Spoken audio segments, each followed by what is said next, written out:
Hey everybody, it's Kaladesh and welcome back to another Premier Draft of Kaladesh Remastered. To start off this pack, we've got a pretty sick rare, Gonti Lord of Luxury. It's a 4-mana 2/3, and when Gonti enters the battlefield, you get to look at the top 4 cards of your opponent's library, exile one of them face down, put the rest on bottom in a random order, and then you can cast the exiled card at any future point in the game, using your mana as though it were mana of any type, not even color, so you can cast like colorless Eldrazi stuff off of them too, if you need to. Obviously in Kaladesh that's not really going to be a thing, but it's a pretty fun, pretty decent rare, and there's not a whole lot going on in this pack other than it, so I think it's a certainly super fine first pick here. Here we actually have some pretty sweet uncommons.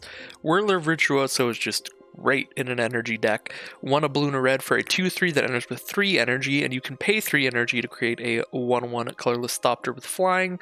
This card's just fantastic. Obviously by itself, it's even good 3 mana 2/3 with a 1/1 flyer. And the more energy synergies you have, the crazier the card can get. And then Renegade Wheelsmith is pretty nice in a aggressive kind of vehicle sort of deck, like the first deck that I ever drafted in this format in the first Premier Draft video, so Wheelsmith is pretty cool as well.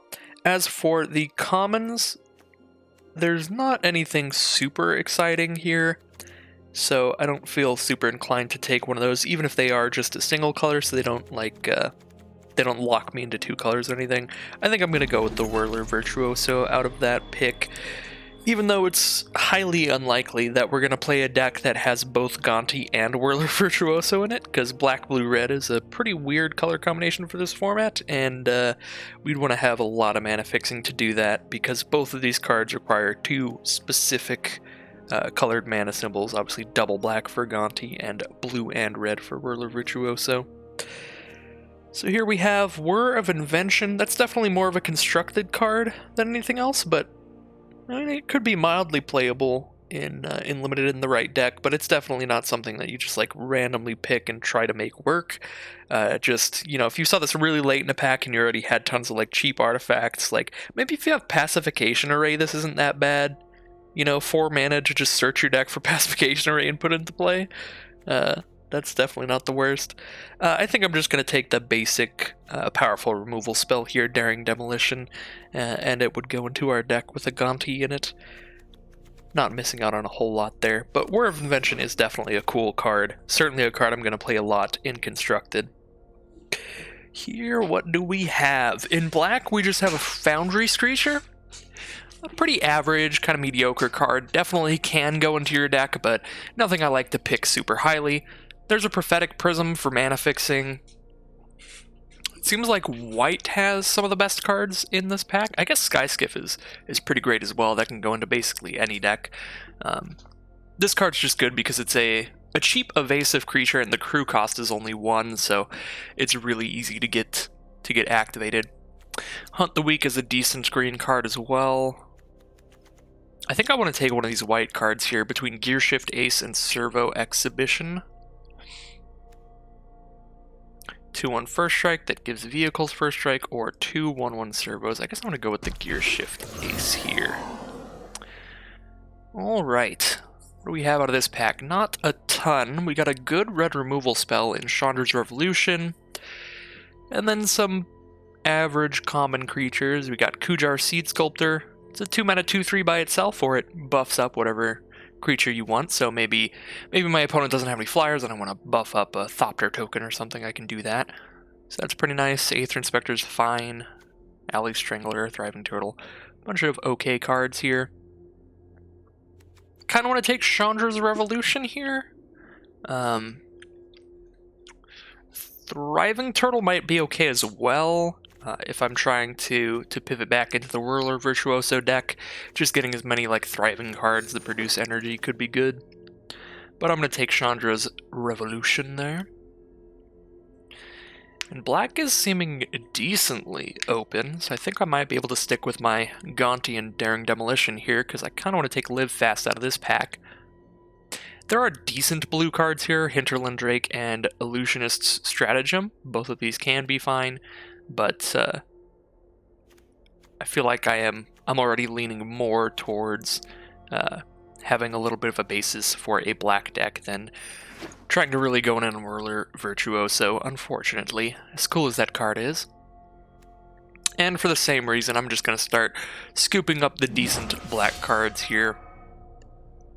And we might even be able to stay open enough at this point to where in the next pack, if we get an off-color rare, we can just be like mono black for now and just move into whatever color we get like a really powerful rare for.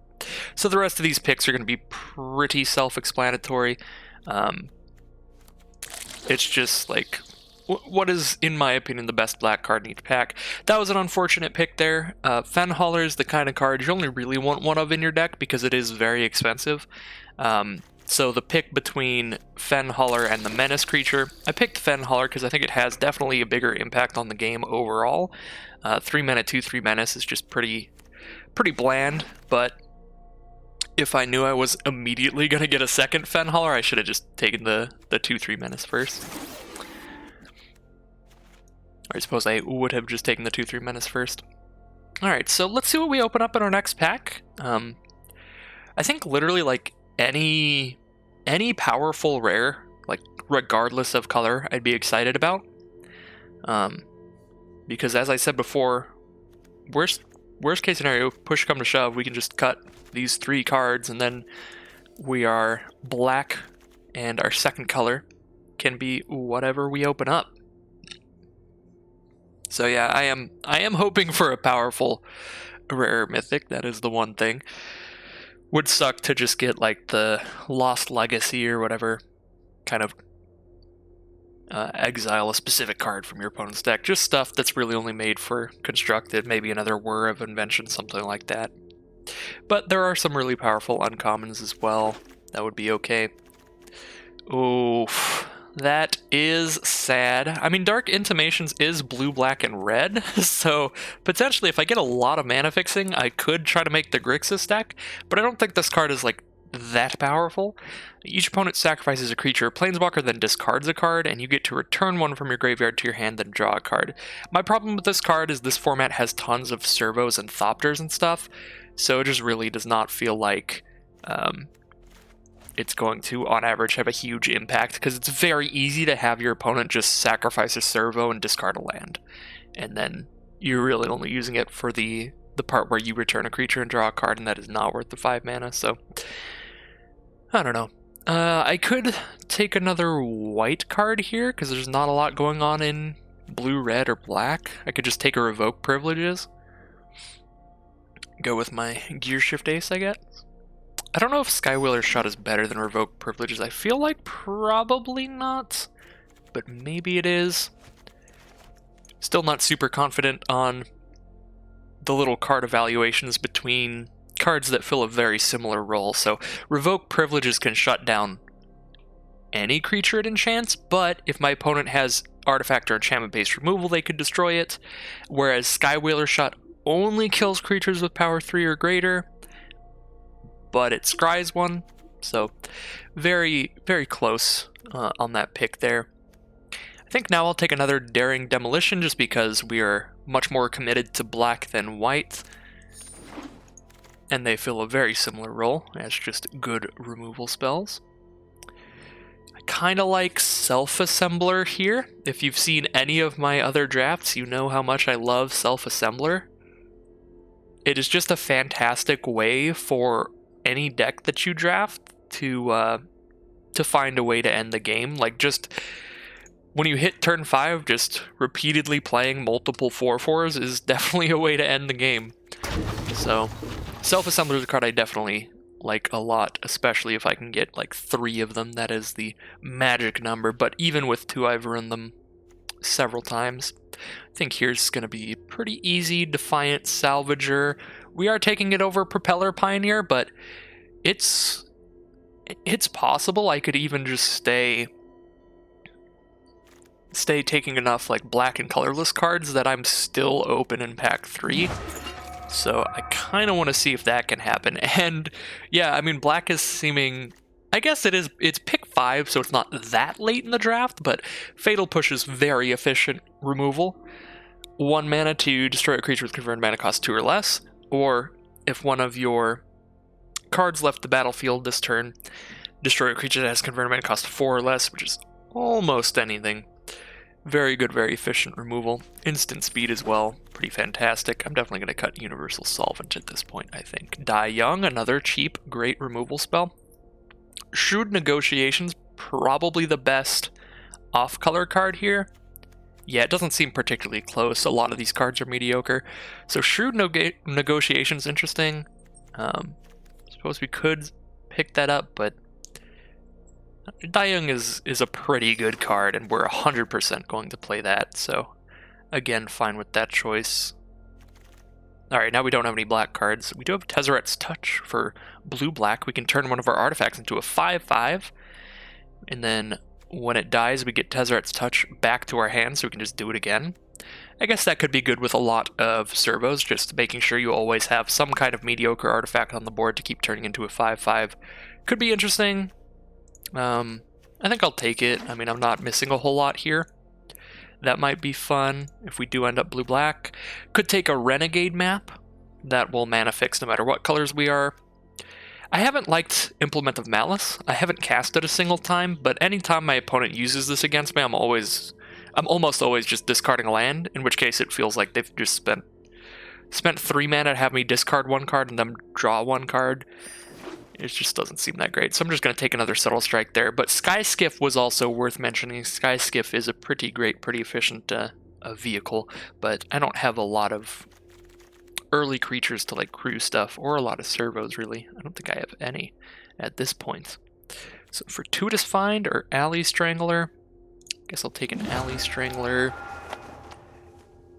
Fortuitous Find is like an interesting card, but the way that I've drafted this set so far, I've very rarely found myself having a lot of cheap artifacts, and Fortuitous Find wants you to have both an artifact and creature in your grave to be able to get 2 things back from your grave with it. I will take it at this point, though. I very rarely play like 1 mana cards, but yeah, I don't really know how good, honestly, the 4th Bridge Prowler is, but it just does not look exciting to me in the first place. So let's see what we open up in the last pack. Maybe something will push us into another color here. Nope. We're just going to take a great colorless card here. Untethered Express, 4 mana for a 4/4 trample vehicle. Whenever it attacks, you put a +1/+1 counter on it, so it just keeps getting larger and trampling over, and it crews for only 1. So it's really easy to trigger too. Untethered Express, one of the best like pick 1 pack 1 worthy cards in the format.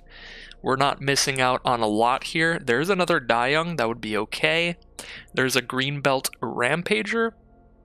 This wants you to be heavy green to get the best use out of it, but it's like potentially it's 3 green for a 3/4, but you can spread it out between 2 turns. So if on turn 1 you play a forest and play it, it goes back to your hand, and the next turn you play another forest. You play it 2 more times, and it stays forever.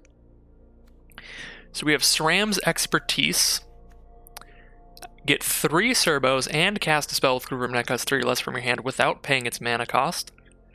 I have Revoke Privileges, I have Gear Shift Ace. That's about as many cards in a color as I have outside of black. So I suppose I could take SRAM's Expertise here, get some servo tokens to help crew my Untethered Express and stuff, and actually move into a second color at some point here.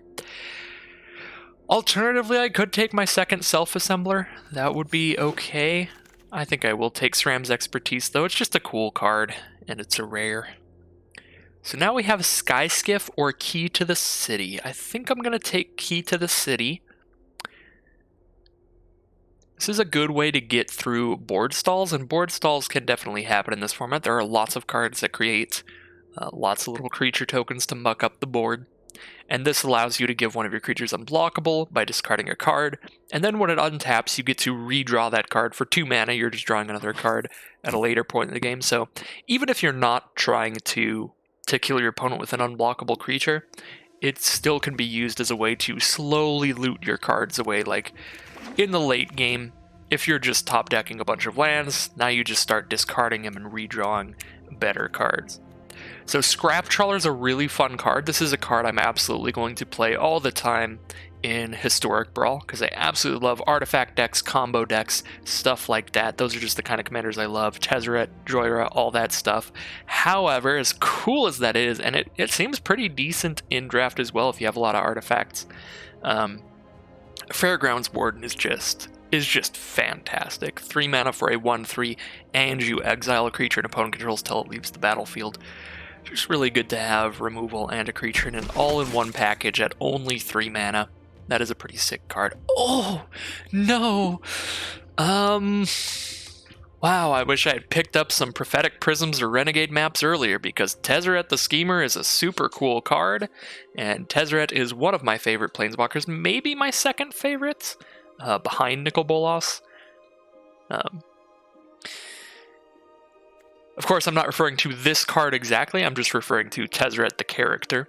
This card is good, though. 4 mana for a 5 loyalty Planeswalker, +1, you get an Ethereum cell that you can sacrifice for mana of any color, and -2, something gets +2/-X per X number of artifacts you control. Black is so open, oh my god, I love how this has gone so far. Demon of Dark Schemes, 6 mana for a 5/5 flyer. When it enters the battlefield, all other creatures get -2/-2 to the end of turn. Say goodbye to all your opponent's servos and thopters and all that nonsense. And then for 3 mana and 4 energy, you can put a creature card from a graveyard onto the battlefield under your control tapped. So this card's absolutely bonkers. It only has to be that 5/5 flyer for it to be great. And it can also potentially just start bringing back tons of things from the graveyard. Really sick card. That was a great pack too. The Weaponsmith, the uncommon card there, would have been cool as well. I'm going to agree with the auto tapper here. Propeller Pioneer is the best card for us. Now it'll definitely be a self-assembler. Unfortunately, it doesn't look like I'm going to get any last-second mana fixing, so I'm not sure we're going to live the Tezzeret the Schemer dream. As cute as that would be. But I do get another Die Young, which is pretty fantastic, and I ended up with 3 self-assemblers. I like how this deck has panned out in this last pack. I was like, well, we could just take any bomb rare in any color and then move into that, black splashing in whatever color that is, and then we just got a black bomb rare, so that worked out pretty perfectly. I don't think I'm going to play any of these cards. I guess I don't have a full playset of any anyway. Let's see what I got here. I guess I can finish off my playset of Rush of Vitality. Unlikely to play it in this deck, though. This does not seem like the kind of deck that's going to be going into a lot of early combat and trying to trade creatures off. This feels like more of a late-game bomby deck, trying to drop a bunch of self-assemblers, or trying to smack through with an Untethered Express, or trying to get there with a Demon of Dark Schemes or Fen Haulers, like something big and scary. Alright, I need to cut a lot of cards from this deck, and I think the first cut, as unfortunate as it is, as cool as he would be, is going to be Tezzeret the Schemer. We're just going to have a much more consistent mana base by not trying to splash in the fun Planeswalker card without any mana fixing. We'll just go with the 2-color deck, and we can cut down a little bit on our white cards if we want and stay really heavy black. That way we can always cast Demon of Dark Schemes whenever we have it. We're never having like 4 plains and 2 swamps and just being sad. We could try to just make sure the mana is really good. So if we wanted to do that, we'd cut like Gearshift Ace, Propeller Pioneer, maybe even SRAM's Expertise, literally just splash in a couple white removal spells. That might be okay. I do have to cut 7 cards. So I have Fatal Push, I have 2 Die Young, I have Fairgrounds Warden and Revoke Privileges, 2 Daring Demolition. I think I can just cut the Subtle Strikes. I have so much just base level actual removal and not a ton of early game creatures. As you can see, I only have 2 creatures at 2 mana. I have a moderately sized stack at 3 mana, but I'm going to cut out the Subtle Strikes there. And actually, what would be helpful here is to sort by creatures. If you ever want to do that, just type T and then creature. When you go to this screen where your deck is entirely in the bottom half, I forgot to mention as well, I definitely got a comment asking about it in the last draft. If you want to know how many you have in your collection of any cards that you're drafting while you're drafting, like I did at the end of the last pack there, just hold down the Alt key, and that's where you get the collection tracker there, which is very nice. Definitely going to get rid of Fortuitous Find. Probably going to get rid of Workshop Assistant. By the time this dies, I'm just getting back, like... it's very unlikely, but potentially I'm getting back an Eager Construct. And even then, that's not super exciting, so we'll cut that. Could cut Mobile Garrison.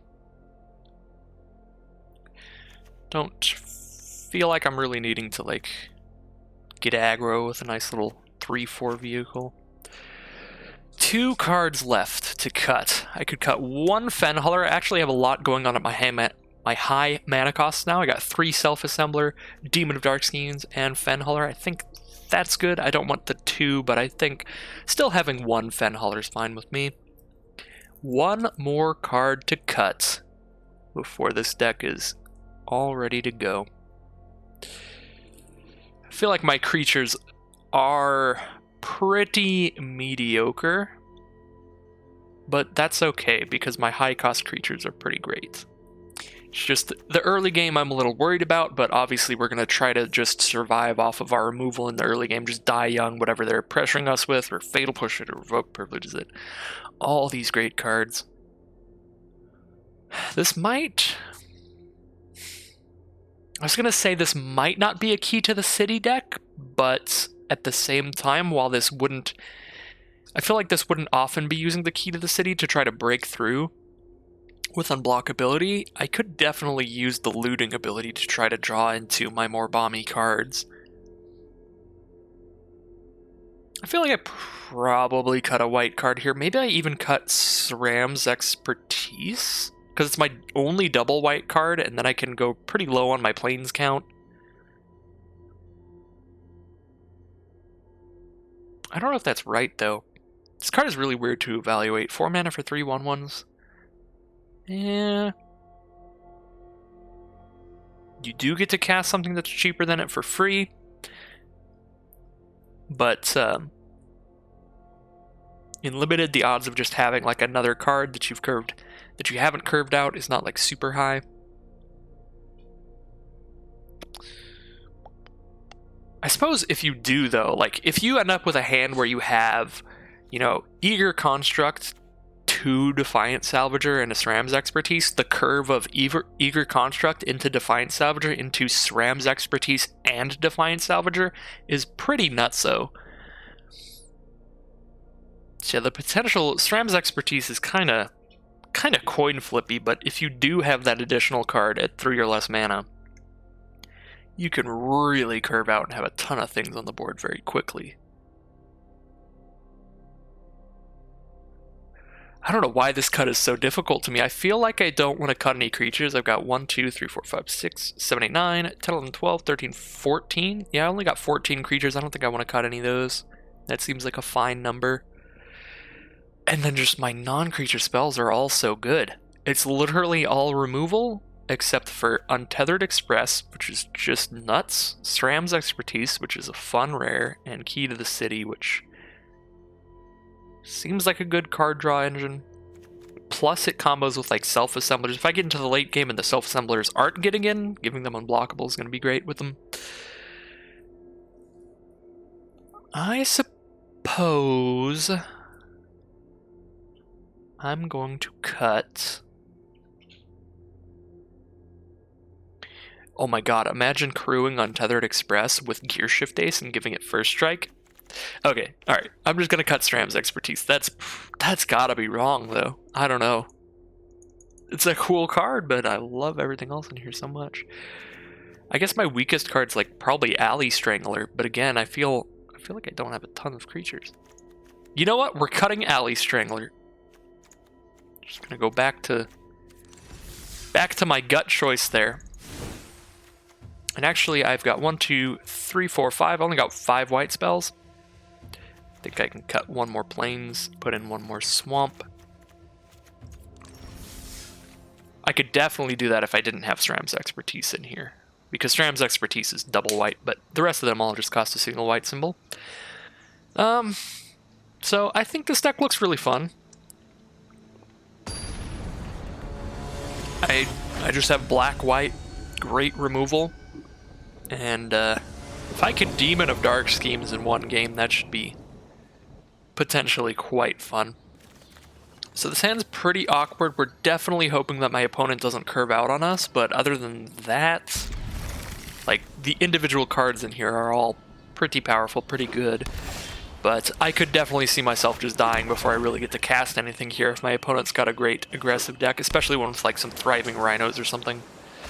That could just be a big issue. Opponent starts with a Restoration Specialist. 2/1, they can sacrifice it to bring back an artifact and enchantment from their graveyard to their hand. Excuse me. I've drawn another 4-drop.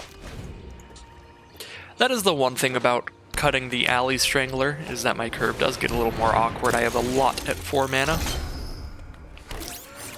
Opponent drops down a Propeller Pioneer, spitting out a Servo token. I am going to do the exact same thing here, because my Propeller Pioneer will be able to trade with theirs. Even if I give it a +1/+1 counter, it's still going to trade with theirs, and my Servo token can get them to stop attacking with the 2/1, because it would trade with that.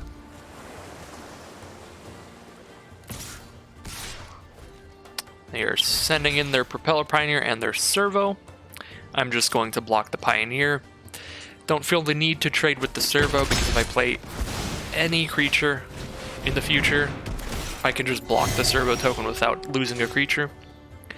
Airdrop Aeronauts is a little scary. I think that is a big enough problem that I'm just going to destroy that right now. If I play Night Market Aeronauts, it's just going to be a 2/2 flyer, because I'm not going to revolt that turn. So we'll just destroy the big flyer. Keep our Servo back so we only take 1 this turn. There's another Propeller Pioneer from our opponents. It's gonna be a yikes. Suppose if I cast Fenhauler this turn, ooh, or Self-Assembler. If I just cast Self-Assembler, the only thing I'm getting hit by is their flyer this turn. That seems fine. I can take 2, go to 12. And now I'm on the gravy train in terms of my ground troops, and I have a Daring Demolition backup to kill their flyer if I need to do that. But potentially, if I can get them to just chump block with a Servo or something, I could trigger my Revolt on Night Market Aeronaut and make it large enough to eat Propeller Pioneer without even dying. So I have enough mana to cast Fenhauler without even tapping a creature here. So I could attack with both. Then Fenhauler can block their 2/1 and I just take 2 on the ground. I go to 8. That seems safe enough. I'm going to offer the trades here, and hopefully we can get a Revolt out of this. They did block a Servo. Ooh, and they use an Aether Meltdown on Self-Assembler, turning it into a 0 form. So, very happy about their block there. Now I get to have a flyer that is just larger than theirs. 3/3 against the 2/1. Unfortunately, they do have a Leave in the Dust to put it back into our hand and draw a card. Basically the perfect card there. Oh my god, they just have like 4 Propeller Pioneers. They've played 3 Propeller Pioneers, 15 cards into their deck, less than halfway in. Pretty rough. They played that one as a 3/2. Because they played that one as a 3/2, I'm literally just gonna play this one. Because this will trade with that 3/2 either way. Also, I'm getting to that point where I'm at 10 now. I really don't want to let any extra damage through. I guess at this point, maybe I'm just going to Daring Demolition the larger one anyway. But I do think I'm at the point where I'm fine to just trade with a Pioneer. So yeah, I'm going to Daring Demolition the second one and pass turn. They do send in. I hope that doesn't mean they literally just top-decked a pump spell, because that would be very bad. Maybe a Revolt card? Nope, just pass. Key to the City's not awful here. I should definitely not play that land right now. So I can cast Self-Assembler and Key to the City. I am going to cast Self-Assembler before Fenholler, because I could cast Fenholler and Key to the City as well. Thanks to Improvise, I could tap this Self-Assembler for one of my Fenholler mana, and then I'd have 2 lands up.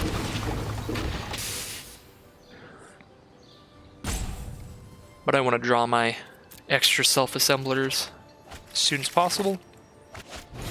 Now I'm going to drop a Key to the City.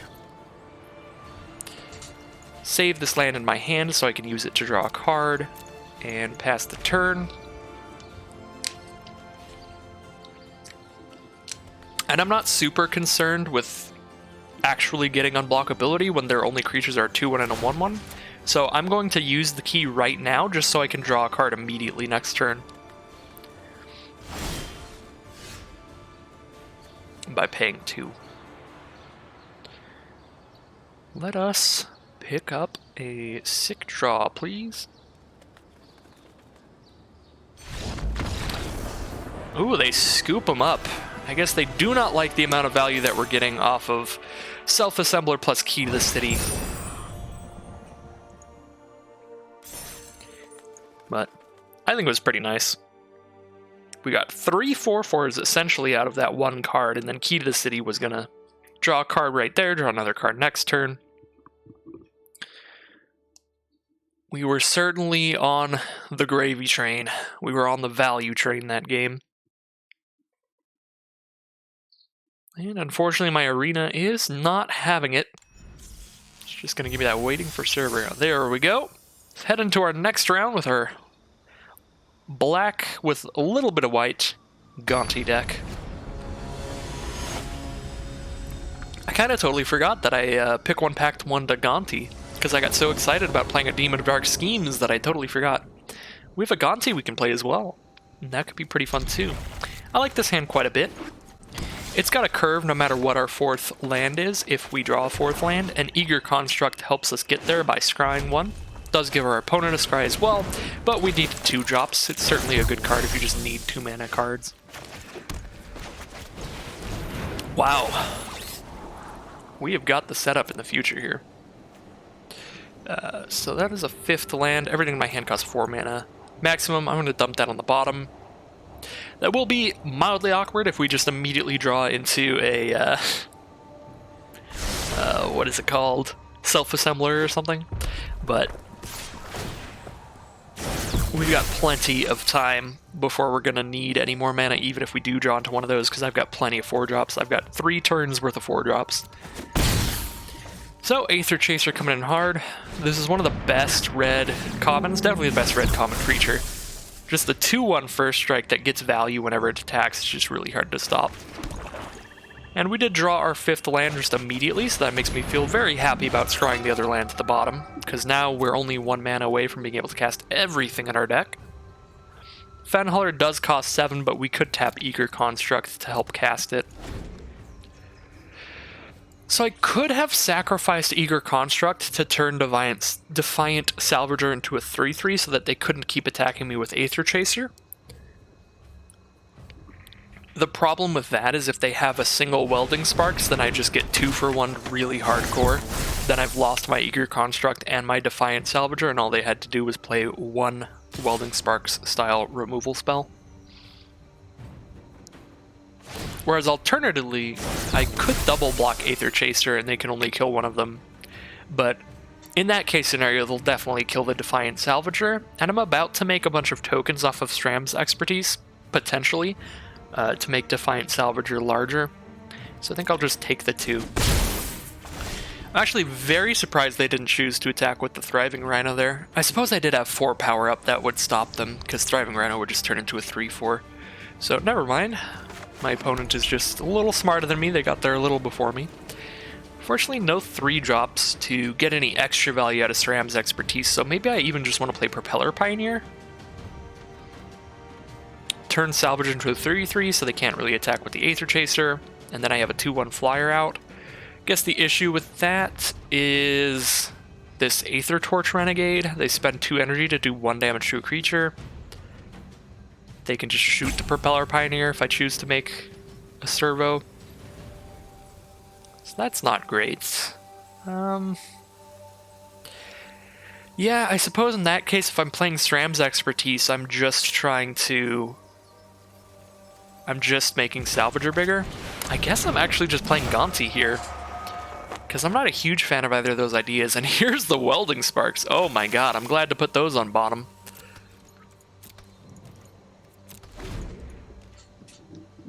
So we need to keep in mind that they have an Aether Torch Renegade that they can use at any time to do a damage to something. So if they attack with their 2/1 First Striker, if I block with Gonti, they can just do a damage to Gonti, and then they just win in First Strike. So I need to keep that in mind on their attacks here. So I do get to cast Welding Sparks even if Gonti dies at any point, so I think I'll take the trade with the Thriving Rhino here. Then I can go for the double block on Aether Chaser. Aether Torch Renegade doing a damage to one of my creatures doesn't kill both my creatures here, it still only kills one of them in the combat. So I guess I lose Defiant Salvager. We're then at a position where I have Eager Construct, they have Aether Torch Renegade and a couple 1/1s. Then I probably just Welding Sparks Renegade in the future. Seems not the worst. I feel like this Salvager is pretty valuable though. I think I have to just block like this. Of course, if I double blocked with both of my 2/2s on the Thriving Rhino, they could respawn by Aether Torch Renegading one of them. And both my 2/2s would die, so the same thing would happen there.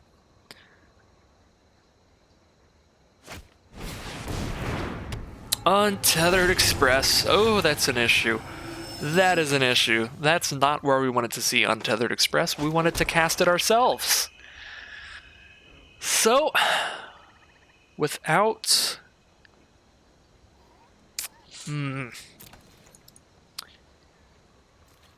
Yeah, that sucks. Without the death touch of Gonti being able to block that, we're going to have to hold up Welding Sparks. Welding Sparks will do 4 damage at instant speed, so we can try to kill that when they crew it.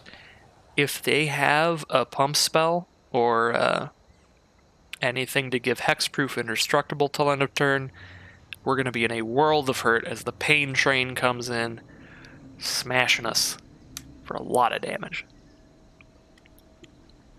So at this point in the game, what are our outs? We don't even really need like outs right now. The game's going to be pretty even if I can kill... Oh, never mind. Now we need outs. Now we need our Demon of Dark Schemes, because this gets to turn one of their... What? That is a really weird play to me. They're going to turn Untethered Express into... they can tap it to do 2 to something. That is so weird to me. I feel like the best play there would have been just to choose a servo. Because now they've just actively chosen that they're never going to attack with Untethered Express. Because if they do, they can't tap it to do 2 to something. Well, either way, I'm in a really bad position. I guess it is harder to kill a vehicle that's just sitting there than it is to kill a creature. But yeah, I feel like I would have been in a way worse position if they chose to do that on a servo and then just crewed Untethered Express, because then I'd be stuck between either killing Untethered Express or their way to do 2 damage to things. Okay. I'm going to do the blocks here, because these creatures are not long for this world anyway. They can tap Untethered Express to do 2 damage to any creature. So, literally, I mean, Defiant Salvager is 100% going to die before my next turn. Because I can only give it a +1/+1 counter at sorcery speed.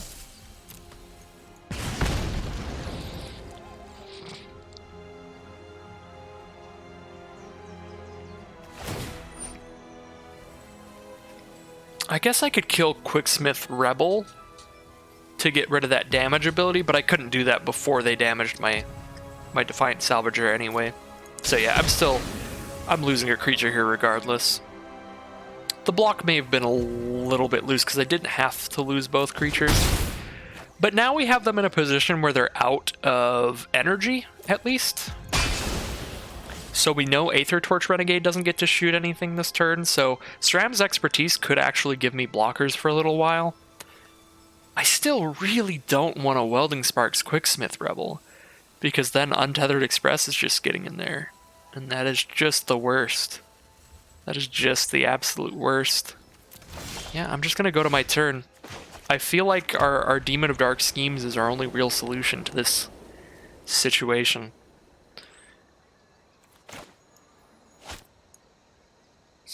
Don't have enough mana still to play a 4-mana card and hold up Welding Sparks, which is bad. I suppose I get to SRAM's Expertise and drop a Gear Shift Ace. Gear Shift Ace is going to get shot by Untethered Express, dealing 2 damage to it, but I'll have some 1/1s left over.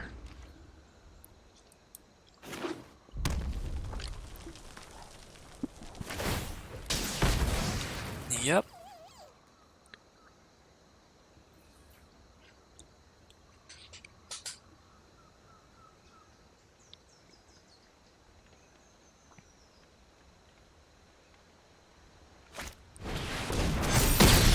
I'm gonna Hunt the Weak as well on a 1/1 servo. It's fine with me. Sending in with the first striker, sending in with a servo. And that is it. Well, I guess I'm killing a servo while I can, and I'm taking 3.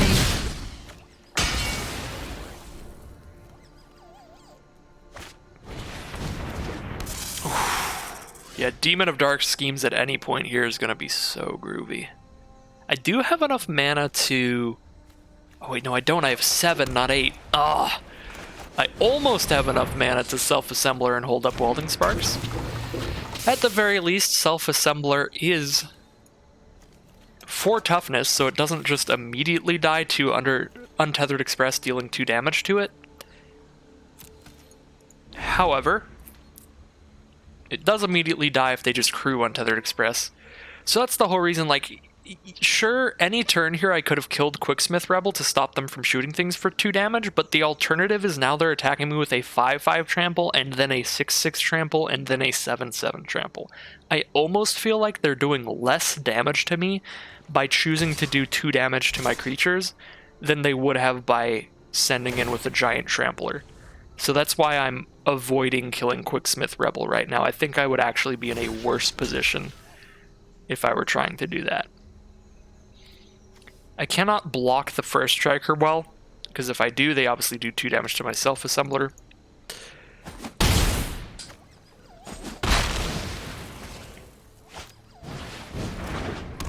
Sky Skiff, okay. Oh, it's not the demon. It's not a demon at all. I do have enough mana for Propeller Pioneer and Welding Sparks. I don't get to play Self-Assembler if I do this, but we're at that point. I'm gonna have to Welding Sparks, I think. So what happens if I Welding Sparks Quicksmith Rebel? If I Welding Sparks Quicksmith Rebel at this point, I can make sure to have Self-Assembler and Propeller Pioneer out. That would be 7 power and 6 toughness. If they attack with Untethered Express, I block with both, and then Self-Assembler dies. And then I'm taking 4. I'm taking 5 because I take 3 from Aether Chaser and 2 from Sky Skiff. And then Propeller Pioneer could block Sky Skiff in the future and trade with that. And my second Self-Assembler could block Aether Chaser in the future and not die to that. I guess that's my biggest out, would be to play Propeller Pioneer as a 3/2, so that it's big enough to trade with Sky Skiff if they choose to kill Self-Assembler on a double block on Untethered Express. But I need to Welding Sparks first, because if I play Propeller Pioneer first, they can respond by doing 2 damage to Propeller Pioneer. Oh, yeah, but then the issue is they can damage me. I forgot how freaking good Quicksmith Rebel is. They can damage my face, too, which means I can't double block Untethered Express if they send that in here, along with the whole team. So now we're actively just hoping they misplay here, and just don't send in the whole squad. That would be awesome, though.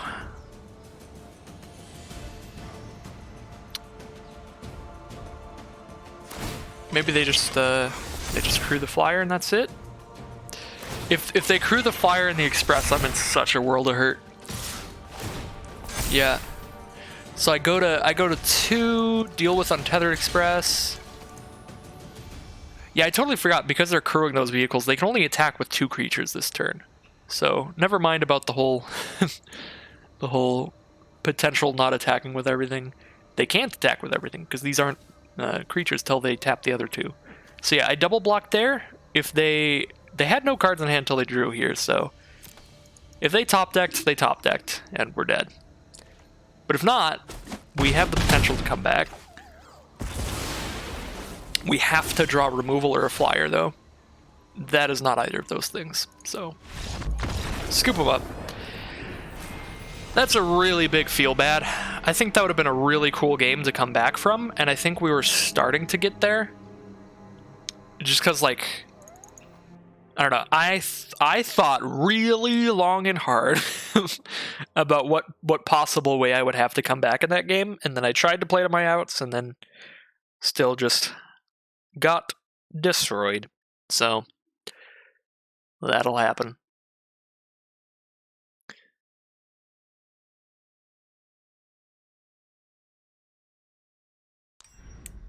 That was a really good, really annoying deck, though, with the multiple ways to deal damage at instant speed. Multiple times. Quicksmith Rebel and Aether Torch Renegade. And then, of course, you know, Untethered Express, the big boy. Coming in hot. Alright, definitely keepable. Gear Shift Ace turn 2, Fairgrounds Warden turn 3 if I need to kill something. And Gonti turn 4, draw us a card from our opponent's deck. Certainly hoping that our opponent has some great cards in there. Start off with 2 forests, so they're probably pretty heavily green.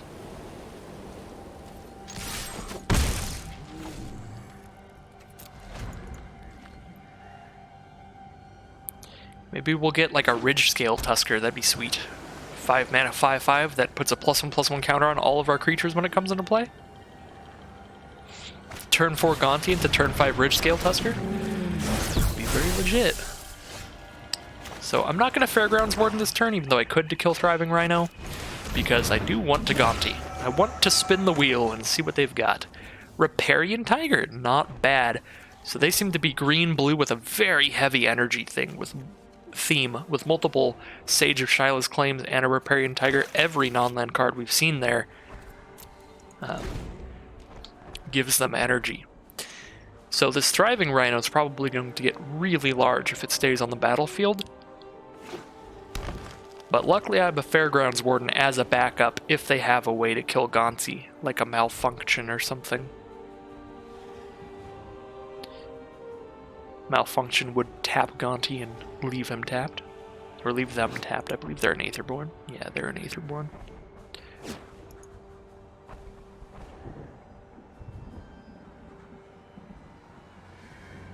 Six cards in hand for our opponent with 4 mana up. And they are in the Think Tank.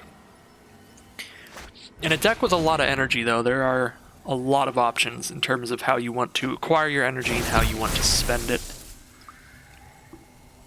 Alright, Attune with Aether grabbing a Swamp. Attune with Aether, of course, was banned in Standard, believe it or not, because the energy decks were just really good. Imperial Voyager. 2/3 Flying Trample. Whenever it damages your opponent, you get that much energy. Because Gonti has Death Touch and they haven't killed them yet, I kind of want to Fairgrounds Warden on the Imperial Voyager now, but I suppose I could also Propeller Pioneer and hope for the best. If they have a Hunt the Week here, this will be very sad, but if not...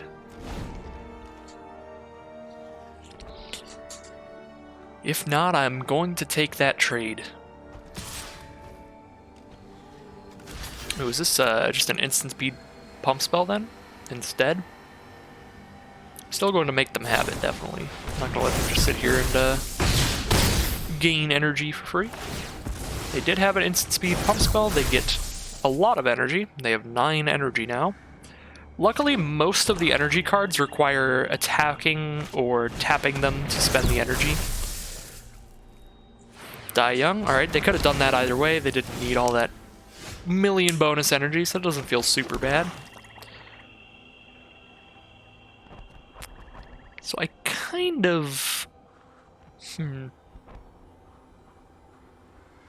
They're at like virtually infinite energy right now. They have 8 energy already. So it would feel good to Fairgrounds Warden the Imperial Voyager immediately, but if I just play Riparian Tiger, then I know they can't attack me with Thriving Rhino, unless they kill that as well, so I can let them just go to 10 energy. See, the problem with playing against an energy deck is you never know if they're going to have, like, one of the really good energy payoffs. Because the only ones that you know for sure they can have are the, like, common and uncommon ones that do require attacking or tapping, stuff like that, where you can only pay the energy slowly over time. The problem is there are some rare and mythic energy payoffs where you can just dump all the energy at once for like a huge effect. So we really don't want them to have any of those, but I have no way of knowing if they do. So now I can Fairgrounds Award an Imperial Voyager to stop them from getting any more energy. Yeah, if they just have a bunch of thriving cards like the Rhino, we're fine. So that would attack as a 3-4 if they did it right now. So I could block with Gear Shift Ace and Defiant Salvager, and then I would lose both of them. I don't think I want to attack with Riparian Tiger quite yet.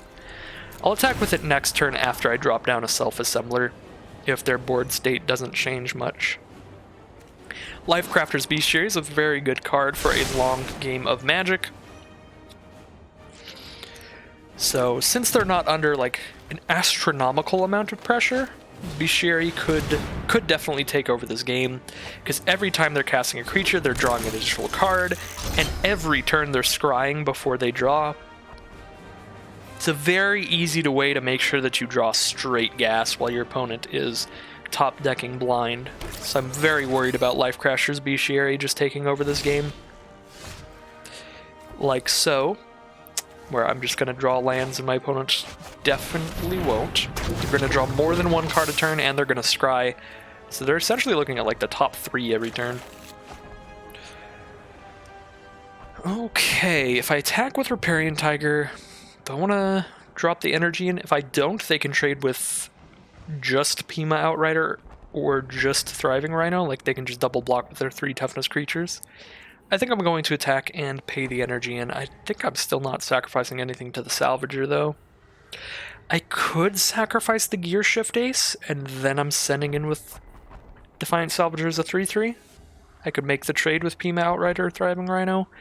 I think I'm actually fine with that, because if I don't get aggressive here, as I've stated before, Lifecrafter's Bestiary means they are just going to win the long game. No ifs, ands, or buts about it.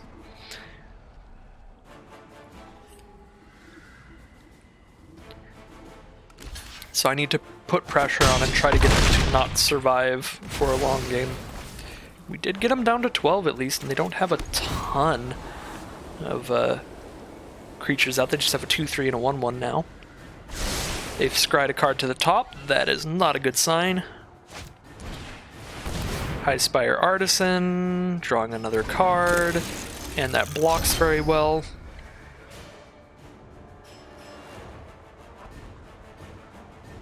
I don't think they can really go wrong with how they fabricate here. It would make sense to make a 1-1 so that you can just chump block Self-Assembler again, because they know I'm going to have tons of Self-Assemblers, especially if you have removal for my trample creature. Yeah, if you have removal for my trample creature like they just did, Servo is definitely the way to go. Because they know that I'm going to have a bunch of Self-Assemblers as my main threat. Are they going to triple block here? 100% fine with me. Kill Thriving Rhino and a Servo, because I'm just going to keep them coming.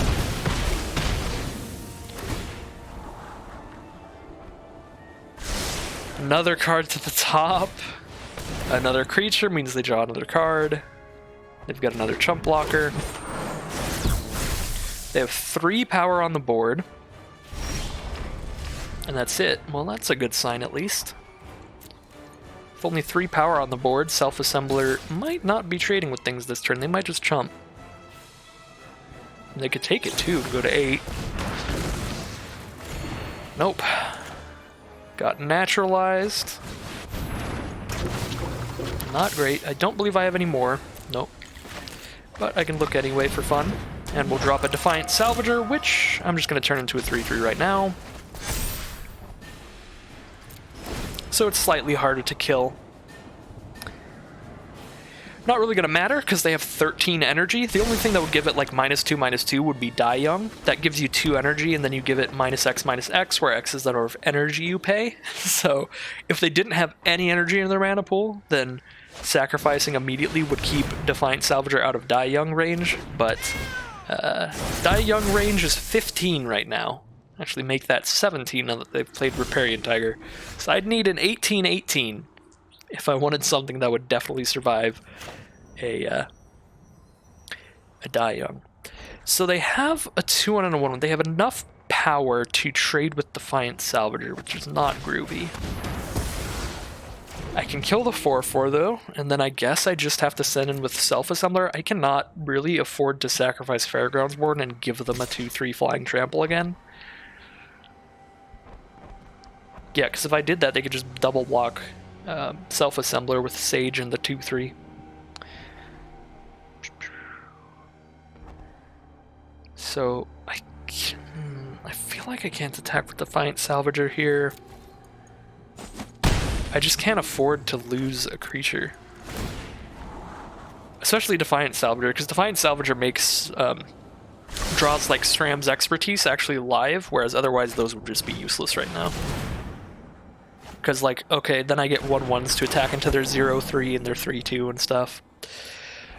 Opponent back at it again, drawing a million cards off of Lifecrafter's Bestiary, as you do. Night Market Aeronauts makes attacking with Salvager not as bad, but now they have a 3-power creature out, so they can double block Self-Assembler with a 3/2 and a 1/1. I suppose they can't kill both of our creatures, so we send in with both and then drop down Night Market Aeronauts. Maybe try to get in there with flying for the game, but it's not a fun time right now. They do have a 0/3 reach, but of course a 0/3 reach is not large enough to survive a 3/3 flyer.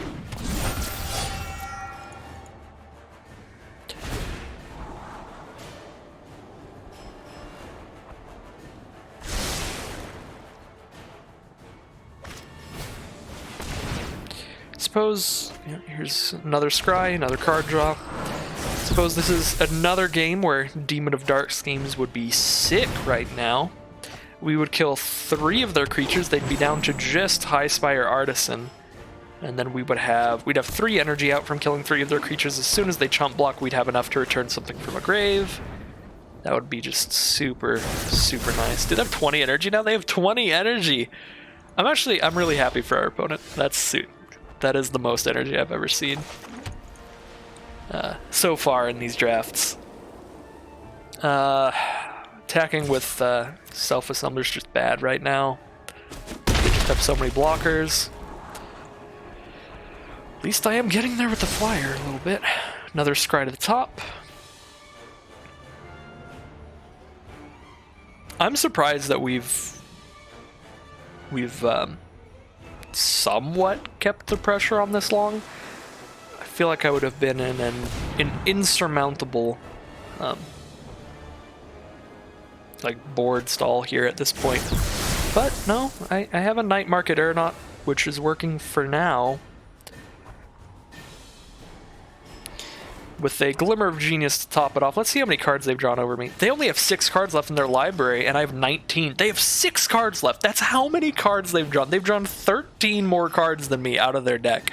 Of course, you do have to account for Attune with Aether grabbing lands, Wild Wanderer grabbing them as well. I'm actually at the point Yeah, they chose not to draw. They have 6 cards left, so I think I might actually be at the point where I'm trying to just stall them out. But, I mean, Night Market Aeronaut blocking doesn't really do anything for me. I suppose it blocks... If they attack with everybody, I can block the 3-2 and I can block a 2 and I only take 2. But if I attack with Night Market Aeronaut, I only block the 3-2 and I take 4. That is not a vast difference, so I think I'm still attacking with Night Market Aeronaut right now. It really does not change how much damage I take. Oh, and I totally forgot, I can block with Fairgrounds Warden as well. I just don't want to because they could potentially get back their card. So yeah, I could theoretically block a 2-1 with my 1-3 Fairgrounds Warden. But I suppose, like, if they had a pump spell, I feel like they would have used it by now. And they would have found it by now with Lifecrafter's Bestiary. Here's a Riparian Tiger. They're down to 5 cards in library. So they're on a 6-turn clock, and a Hunt the Weak is going to be a bad beat for us. That means Riparian Tiger can start getting in there. That Tiger might be able to kill us fast enough to outrace them milling themselves. Because we certainly don't have anything that'll block that well. They have 24 energy, which means that will always be attacking as a 7-7 trample. Fenhauler is not a bad draw, because I can double block Tiger with Fenhauler and Self-Assembler now, and they can only kill one of the 2, and whichever one survives will be big enough to block any of their other creatures. So, I mean, it all depends on what's left in their library, but it's possible we can stabilize. They have 12 lands out. They have 12 lands out. There's only 4 cards left in their library. If they're running 17 lands, it's very likely that everything left in their deck is just lands that they scried to the bottom earlier.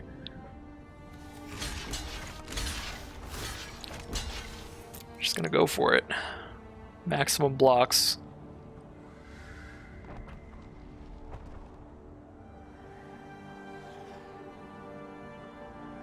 If they have a pump spell, this is gonna be a bad time, but it would have been a bad time anywhere I blocked. Oh my god, that's horrible. Oh my god. That is the worst possible card they could have had. Oh, and they just actually have a million cards? So I guess I kill, like, nothing.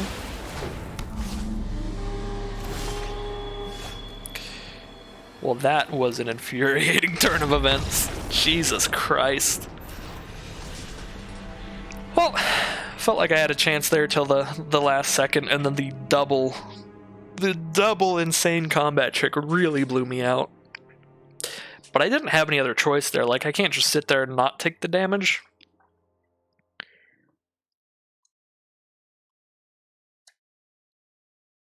That was just another one of those positions where it was like, well, the fact that they haven't used something by now, I mean, I don't know what on earth they could have. I guess they might have had those sitting in their hand forever, but they didn't have anything great to do with them until they had a Riparian Tiger out. Like, they needed a big creature that would force a double block. That's probably what was happening there. Like, it's 90% likely that it was something like that, and 10% likely that they were just toying with me. That's the headcanon right there. Alright, heading into our next round. Some really bad beats on these losses. I feel like even in the losses, I felt like this deck is, like, I don't know, I have liked it. I have found that this deck has been seemingly good and deserving of wins. But, so have our opponent's decks. Apparently, to a slightly higher extent than mine. This is the problem once you get into Platinum, then you're just playing against all good decks. And it is a difficult time.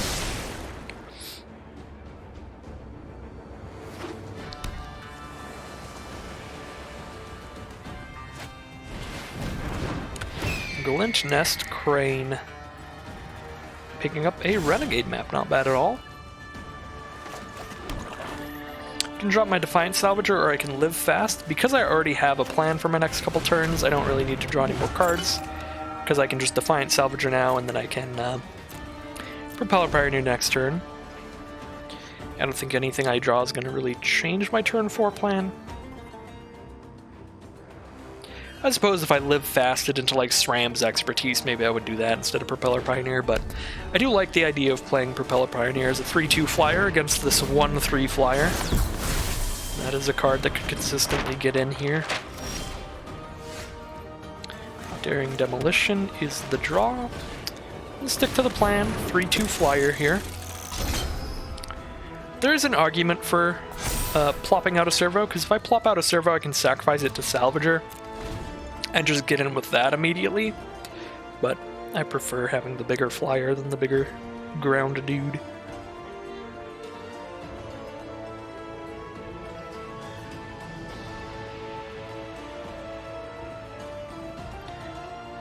Opponent has 3 energy. They can spend 1 at a time to scry 1 off of Aether Theorist by tapping that. Still haven't used the Renegade map, so they may have some Revolt triggers.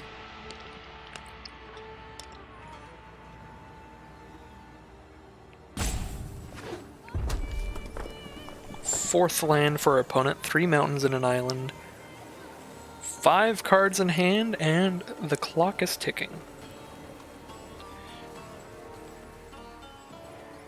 What foul secrets do you have planned for me?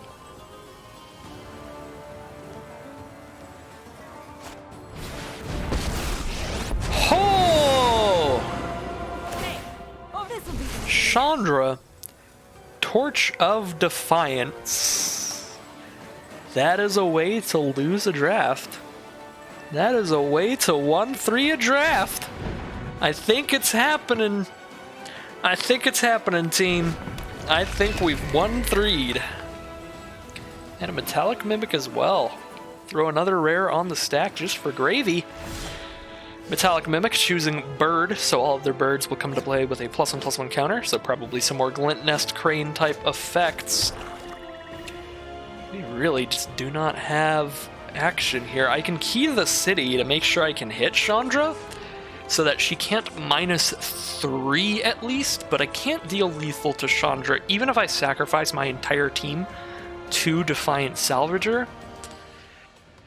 I suppose what I can do is I can play Key to the City, give Defiant Salvager unblockable, send that at Chandra and Propeller Pioneer at Chandra, then they have to chump block Propeller Pioneer with Glint Nest Crane, or Chandra dies immediately.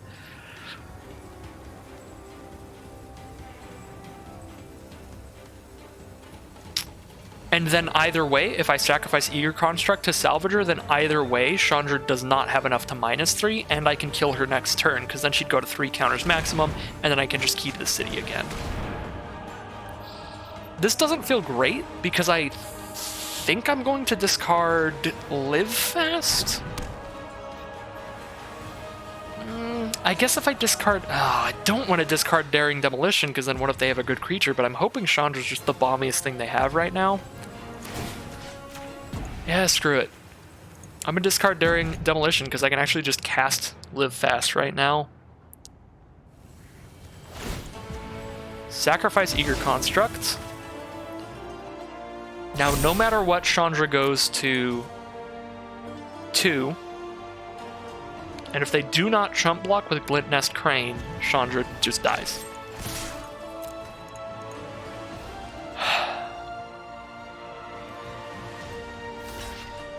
They do chump block, so Chandra goes to 2. Time to fight fire with fire. And we'll draw some cards. Draw Fatal Push. Not bad at all. So now we have another way to kill a creature, so I don't feel as bad about discarding Daring Demolition, as bold as that may have been. I had to discard something there. Drawing cards to the bottom. Sifting away the garbage.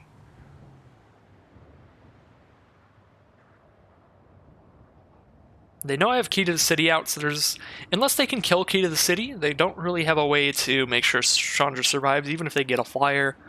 If they get any kind of creature that could block, like, anything, they will still have unblockable. 4 cards in hand for our opponents, and they've got a Scry engine on the board.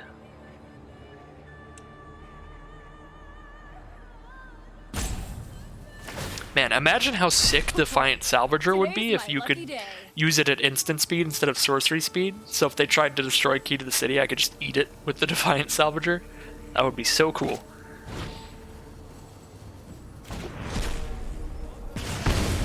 Alright, they used her +1 to draw a card. They can cast it this turn. If they don't, it does 2 to me. Unfortunately, for them, it is a 7 mana card, so they didn't get to cast it, so...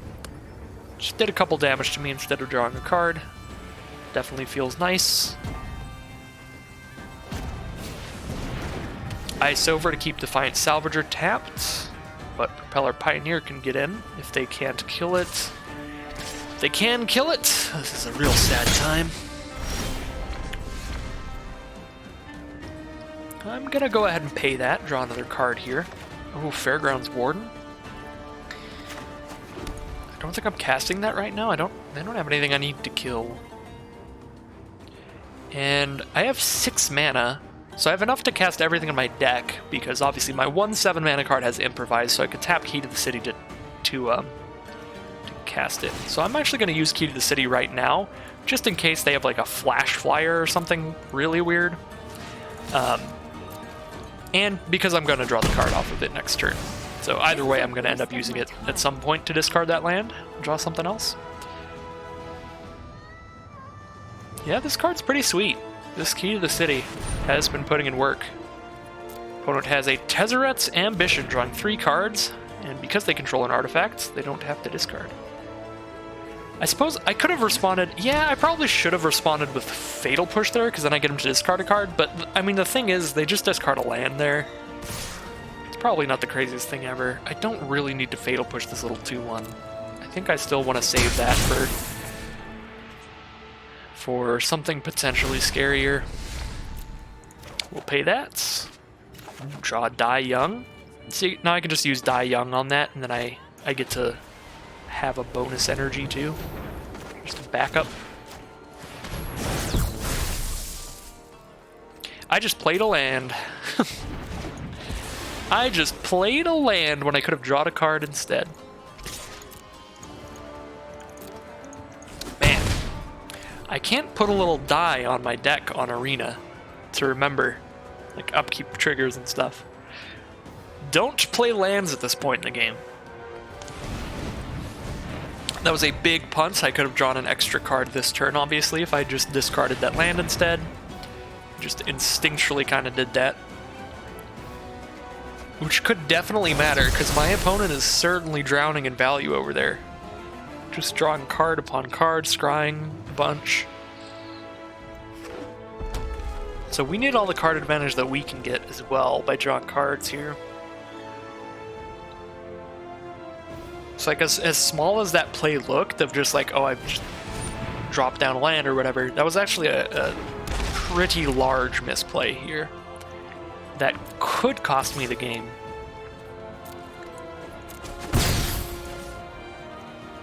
Consulate Skygate is pretty annoying. I'm just gonna push that.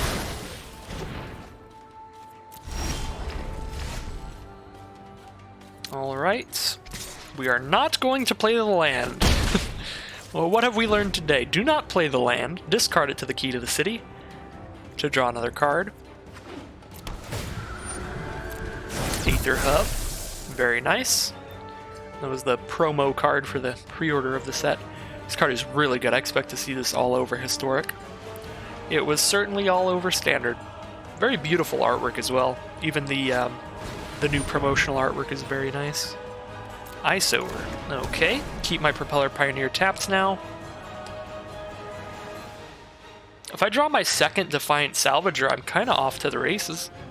Can sacrifice both of these creatures, and then it's a 4/4. Just immediately. Smacking me for 1. And a Lathnu Sailback. I will definitely Fairgrounds Warden that. And that's why I Fatal pushed the Consul Skygate instead of Fairgrounds Warden, because Fairgrounds Warden could kill anything. So I didn't want a position like this to happen, where Now I'm sitting here with a Fatal Push against that thing, because that would be bad. Ooh, Self-Assembler? And a land.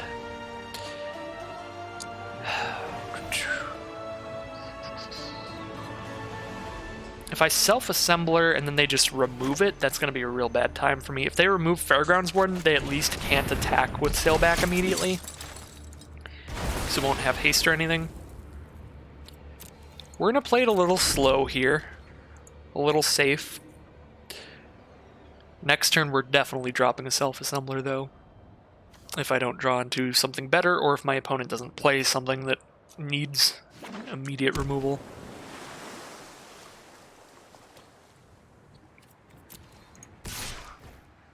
I don't like that at all. Don't like that at all. I'm trying to think what they could possibly have that would kill Fairgrounds Warden on a block, but not otherwise. The only thing I can think of is a pump spell, because I can't think of any instant that does 2 damage. I guess there is a sorcery, Furious Reprisal, that does 2 damage to 2 targets. I can afford to take the 1 here. So I'm going to play a Self-Assembler next turn, so if they try to sneak any BS like that in again, I can just block with a 4/4. It's like, what are you going to do? Even if they kill it, I've got 2 more 4/4s back up afterwards. So I think we can take the 1 damage to just block with Self-Assemblers instead later. Enchant Artifact or Creature. When it enters the battlefield, tap it, and it doesn't untap during its controller's untap step. Well, that's pretty irritating. So I guess I'm not drawing any more cards off of it. Feels bad. I do get to play all my lands now.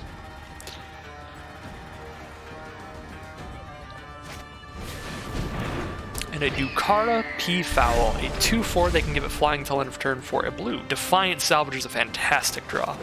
And I have enough mana to play that and Self-Assembler. Taking 2 in the sky from the Peafowl. Just basically automatically. It's not good. So I'm actually under a ton of pressure. I'm on a 4-turn clock, but thanks to the Salvager, my ground troops are going to be putting on a lot of pressure too.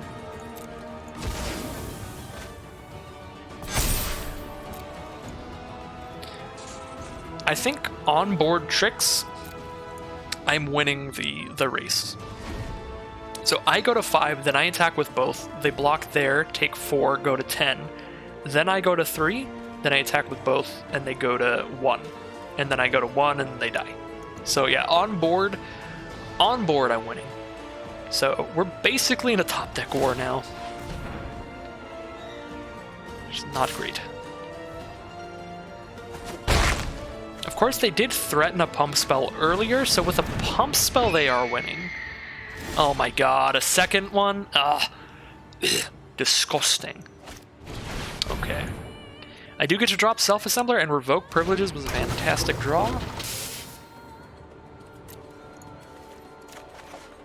So because I was only counting onboard tricks, I did not account for the multiple extra Self-Assemblers I'm going to have as well, so I think if I don't just die this turn, I'm gonna win.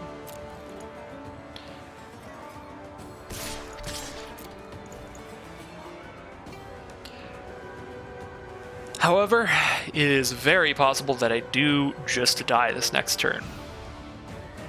Because they could just have, like, Built to Smash, target attacking creature gets +3/+3 till end of turn or whatever. Oh! They tricked me! They didn't have a combat trick the whole time. Rough. Well, now we are in a top deck war against somebody who is scrying a card every turn, which is not beautiful.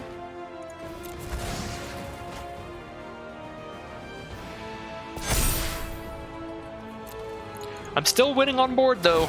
On board I go to 3, then I attack with both and they go to 5. Then I go to 1, and then they die.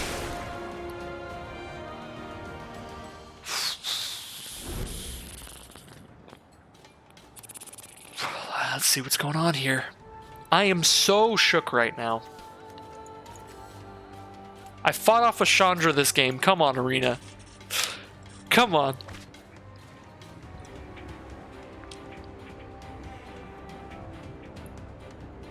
And this is, you know, to be 100% fair, this game is close enough to where 100% it could absolutely be entirely my fault for missing a draw off of the key to the city. Because, like, just imagine if I had, you know, self-assembler or something one turn earlier. Like, one extra turn, one faster turn of pressure would be absolutely huge in the current state of the board that's happening right now.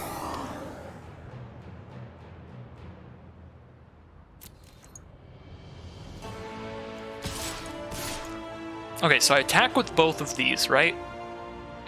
They can double block self-assembler and kill it. And then I'm killing, what, I kill Foundry Inspector. They would go to 3 if they did that, though. And then the next turn they have 2 blockers. And they're at 3, so they just die. If they... I think I just only attack with these 2. Attacking with Fairgrounds Warden seems massively bad. Because they can kill it with Foundry Inspector now. So I don't think the math like super matters in terms of how we're attacking here, because if they block Fairgrounds Warden, they just have a 5/4 now, which is another massive blocker to account for. Okay, so they do double block the self-assembler and go to 3, which means they are extra dead next turn if I don't die. I think I kill the Foundry Inspector because if they, well, actually I probably kill the Aether Theorist actually. Because they could scry right now if I kill the Aether Theorist right now. But if I kill the Foundry Inspector right now, they can scry right now, and then they can scry in their upkeep before they draw if they set a stop on their next turn right here. So that just gives them one more shot to draw into a pump spell to kill me. Alright, moment of truth. It is their final draw step. They have to draw... They straight up have to draw a pump spell or some way to damage me. If they don't, I go to 1, and then they die. If they draw a removal spell, they kill that. Attack for 1, they die.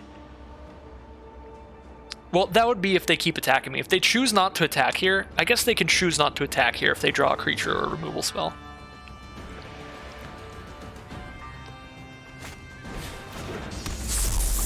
Oh my god.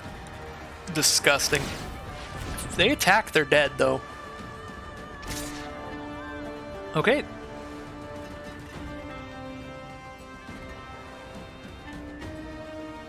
Please go through with this.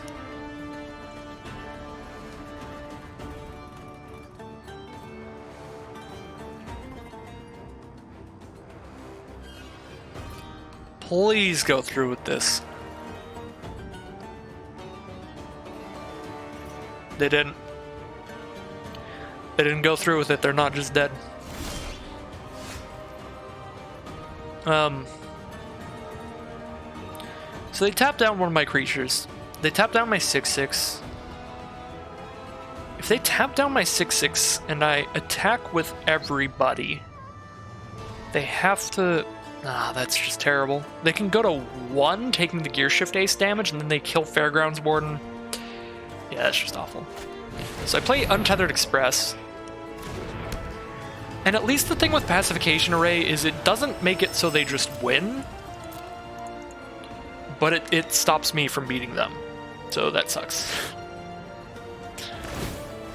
Because yeah, like sure, they can tap down one of my creatures now and then they can tap another one of my creatures in their turn, but that doesn't help them crack through for any extra damage because they already have flying anyway. If I attack with my Self-Assembler, they do have to block it, and if they want to kill Self-Assembler, they have to block with Peafowl as well. So if they want to make a block that isn't just a chump block, they have to let me kill their flyer. I'm actually going to do that. Because then I get to kill their flyer, and then I'm trying to just Untethered Express for the kill. Because then I'm like extra safe on blockers. Yeah, I mean, this is great for me either way. Either I kill their flyer, or they have to chump block.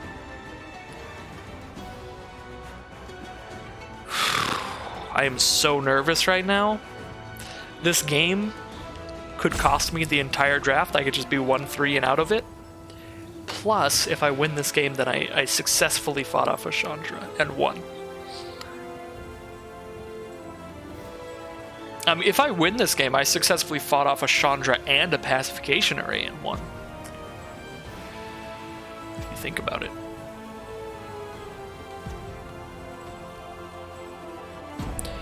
So, if they go for like an attack next turn, I guess I just crew Untethered Express with Gear Shift Ace. If they're attacking with Peafowl and not giving it flying for some reason. I don't know why I'm going through that hypothetical. That's just never going to happen. I'm just waiting for my opponent to do something here. That's why I'm doing that. Alright, so we're killing Peafowl. We're 100% killing Peafowl. Now I don't have to worry about the flying anymore.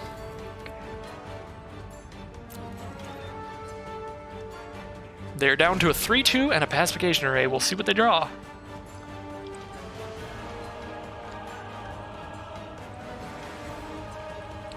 They now 100% have to have drawn a removal spell or a creature.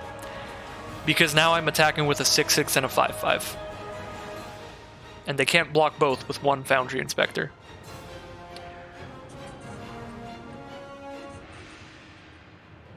I mean, I guess they don't immediately die, because they tap down the Trampler and then they chump block the 6-6. Hinterland Drake can't block artifact creatures and it's flying. That's bad news. That's not what I wanted to see. I just got rid of the flyer. Don't play another one.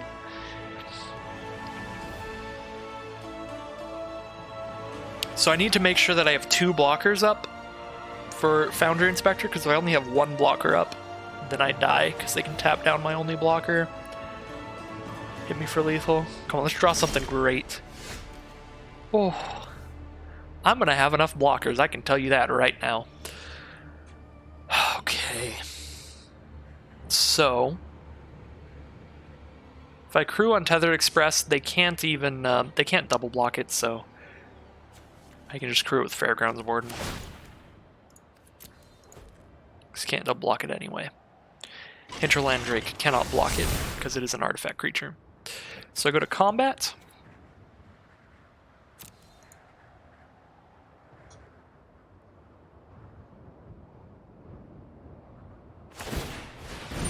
They tap down Untethered Express. Now I just attack with Defiant Salvager. They have to chump block it with one of their creatures. If I attack with Gear Shift Ace as well, they can block, Hinterland Drake can block Gear Shift Ace and kill it without doing anything. So I just attack with Defiant Salvager. I probably kill Foundry Inspector. Then I play SRAM's Expertise. And they are yet again in a position where they need to immediately draw some sweet gravy. Some super spicy plays. Because now I just have so many creatures to attack with. They only have 1 blocker. It doesn't really matter that my creatures are tiny, because they tap down my 6-6, they block the 2-1, take 4. And that is even if I don't crew Untethered Express. Oh, they blocked with the flyer. Weird. Oh, I guess because they knew that couldn't block the Untethered Express in the future, so they would rather have the creature that could block anything. Alright. That was intense. SRAM's Expertise coming in for the win there, giving me the ability to go wide. Key to the City, really putting in work there, though. Like, if they hadn't malfunctioned that Key to the City, I would have won a century ago. Definitely feels super rough that I didn't draw the card off the Key to the City earlier, though. That was a big misplay on my end. I definitely need to remember to hold every land that I draw after 6 mana for Key to the City. So we're at 2 wins and 2 losses. We're still 1 loss away from just being out of it at any point, I'm pretty sure. Yeah. So we're going to be on the edge of our seat for the rest of this draft here, however long that may be. I still haven't gotten to cast my Demon of Dark Schemes, and that card seems incredibly impressive. 6 mana, 5/5, -2/2 to everybody else. And you get energy when everything dies. And then you can use the energy to bring everything back. Such a cool card. I really want to play with it. I'll keep this. It's a little awkward because I don't have any early game creatures with it, but my deck does not have a lot of early game creatures. So I will be drawing a lot of mildly awkward hands like this. What it ooh, I was gonna say what it does have is a little bit of early game removal spells. Has the ability to loot away some high mana cost cards if I'm not drawing lands. However, I never want to loot away this demon because it's super cool and I've wanted to play this card for the entirety of this draft. So I'm definitely hoping to naturally just draw some basics here. That would be pretty sweet. Don't have anything I want to revoke privileges on yet. They do have 5 mana, so they can turn Thriving Turtle into a 2/5 attacker very quickly, which is actually quite impressive. Maybe I do want to revoke the turtle. That seems dumb, but I've got to survive to the late game. I feel like if I do survive to the late game, I can do some real great things here. However, I didn't draw land that turn. That is really worrisome. Very troublesome. Because I need to hit a land basically every turn. I mean, more than anything else, I need my 4th land. So the question is, do I want to revoke right now? I don't think I do. I think I just take 4. And then the question's going to be, do I want to discard a card to draw another card? And I really don't want to, but maybe I should.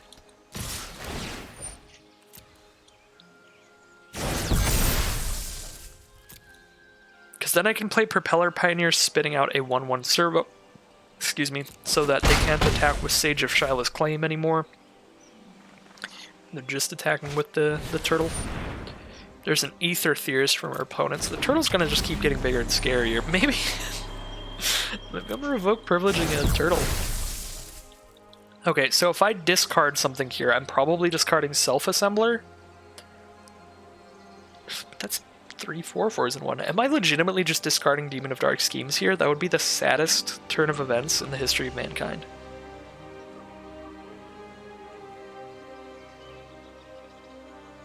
No, I'm gonna draw a basic land. That's what's gonna happen. See? I told you. I told you. It's all good here. That was a really risky play.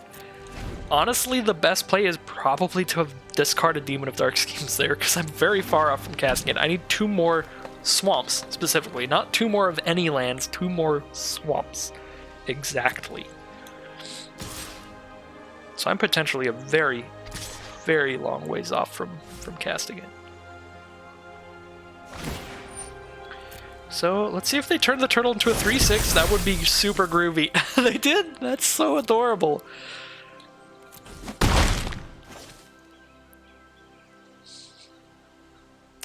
Yeah, I think it's about time the turtle lost its land privileges. Die Young. Not a bad draw. Only have enough mana to do one thing, and Die Young is obviously not enough to kill the turtle, so... I revoke thee, Satan. I guess it's I rebuke thee. Are they going to counter this? They are waiting quite a while. They could just have their scry trigger on the stack or whatever. Alright, I don't think I'm attacking. I don't think I win this game by putting early game pressure on here. I think I win this game by drawing swamps. And we saw that they were very tempted to attack with Aether Theorist last turn, so if I just hold Propeller Pioneer back, I don't think they're attacking with Theorist, because then I have enough power to. Oh. Well, that's brutal. They're going to get 3 more energy from Aether Theorist, and now I have to recast Revoke Privileges on the Thriving Turtle. So Thriving Turtle attacks for 4 this turn. This might be a turn where I'm actually chump blocking Thriving Turtle, and then I just save Propeller Pioneer to trade with the Sage.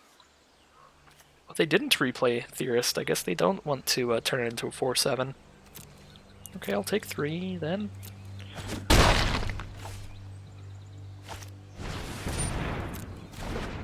And I guess they literally know that I'm just gonna kill it next turn anyway.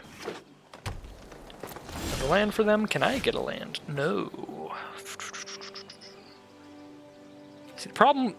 One of the problems with the key is I do have to spend mana in order to draw the card, so I'm reaching the point where since I knew I was going to spend 3 on this turn, I couldn't afford to discard a card there and then not draw another land. So that was one of those positions where... Yeah, it's getting really awkward now. Because I do want to draw additional cards off the Key to the City by looting, but I also want to have enough mana to be able to Daring Demolition if I draw Swamp. And I can't do both of those things. Oh boy. I don't have any energy right now. So Dai Young's only going to do -2/-2. So I think this is another situation where I don't Key to the City, because if I Key to the City, I have to tap down 2 mana. Even if I draw a Swamp, I'll only have 3 mana up, so I can Dai Young, but that won't kill Windkin Raiders. Just draw a Swamp. Oh no.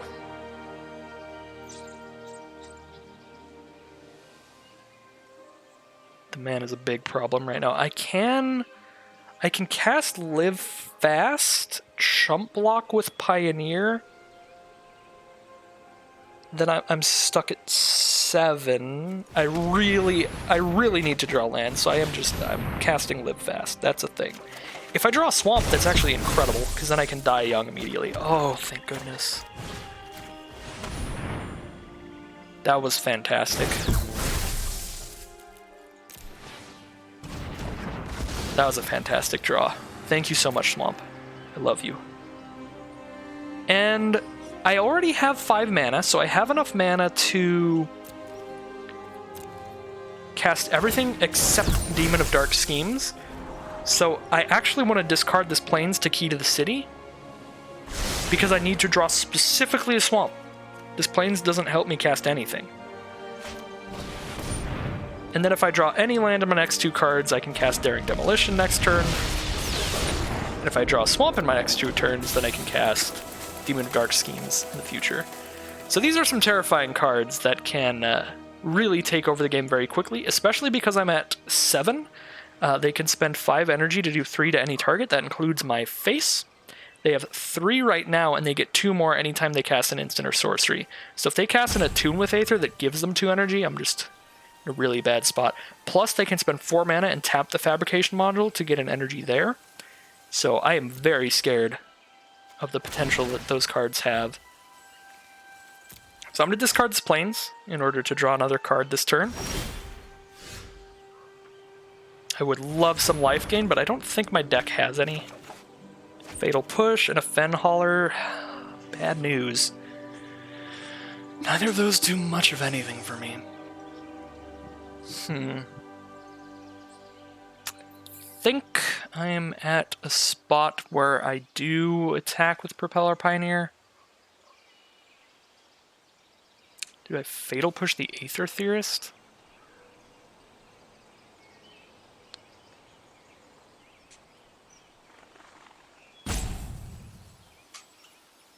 Yeah, I don't have enough mana to Fatal Push and play a creature, so I think I'm just playing Salvager and attacking for 2. Hopefully... I doubt that this happens, but it would be really cool if I can get them to shoot Propeller Pioneer for 3.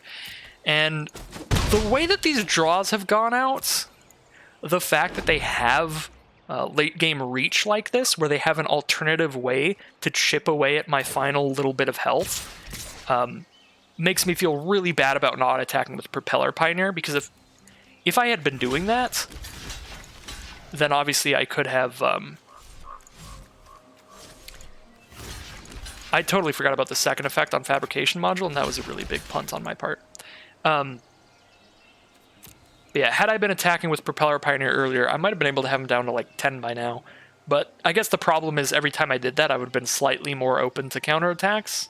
So I could even just be sitting at like 3 right now and immediately dead. Like, I'd have to look over it again. But I think it's most likely that attacking with Propeller Pioneer would have just been correct there. Oh. I guess I just die. Like, if they have an instant or sorcery here, bam, they've got enough to do 3 damage to anything they want. Which could include my face, but it could also just kill my creature. I mean, I think they just shoot my face at this point.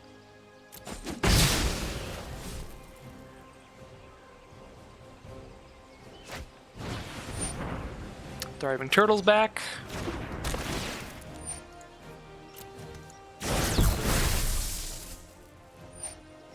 They get an energy again from it, so they put a +1/+1 counter on something immediately.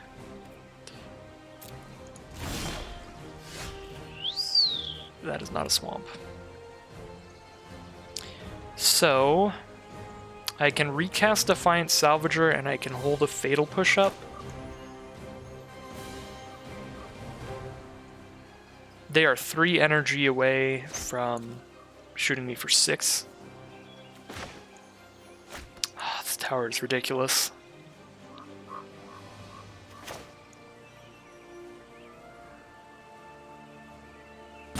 Yeah, I think I play Defiant Salvager, hold up Fatal Push, and I'm not attacking.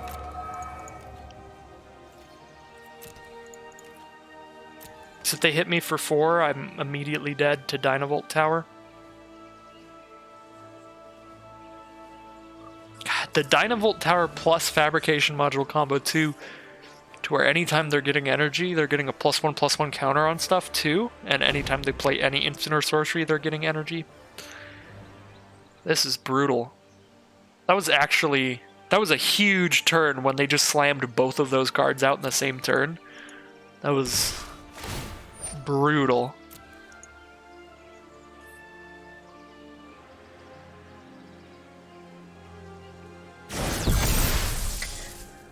So obviously they can spend 4 mana to get another energy, which will put another +1/+1 counter onto one of their creatures. So I block Sage there, because they can turn it into a 3/2. Kind of have to chump block.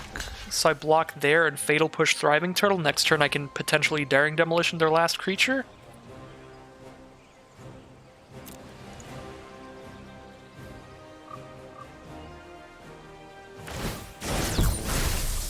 Oh, they're actually shooting my creatures. That actually makes me feel really good, because that gives me a much bigger out if I draw a swamp, because then Demon of Dark Schemes, like, clearing out the little creatures, like Sage, I might actually survive. Whereas I won't survive if they're sitting there with a stack of energy that they can use at any time to shoot me. So if I can just get rid of their stack of energy to where they're just slowly getting 1 a turn, maybe I do survive. Oh, there's Swamp. I can play the Demon now, and they only have a 2/4 to attack with. They can spend the 4 to get another energy, put a counter on it, turns into a 3/5. That's still not big enough to attack into Demon of Dark Schemes. And then I have 2 Daring Demolitions as backup, and the Daring Demolitions, every time I use one of those, I'll get another energy when I kill one of their creatures. Okay. I'm still really worried. Dynavolt Tower is a terrifying card. They only have to play any instants or sorceries and they're getting 2 more energy. But, luckily, because they just shot one of my creatures to save one of theirs, they are down to only 1 energy. Malfunctioning Demon of Dark Schemes is not a great time for me, but as long as I can keep them off of energy, I can kill their last creature here, and then Fabrication Module doesn't even do anything, because it does get an energy, so slowly they'll get to enough energy to shoot me with Dynavolt Tower. But the bigger part of that is every time they do that, they're putting a +1/+1 counter on one of their creatures. So if I just get rid of all their creatures, have a chance. They have 1 energy right now. They are 20 mana away from... I guess they're 16 mana away from 5 energy if they're only using Fabrication Module to get the energy. Oh no. Not what I want to see, but I have another Daring Demolition, so that's just going to happen now. I only need 4 energy to do that. Put a creature from a graveyard. Do any creatures gain life? I've got my Propeller Pioneer, I've got my Defiant Salvager. Got their Windkin Raider? I guess I'm taking their Windkin Raider here. And I will have enough mana to do that.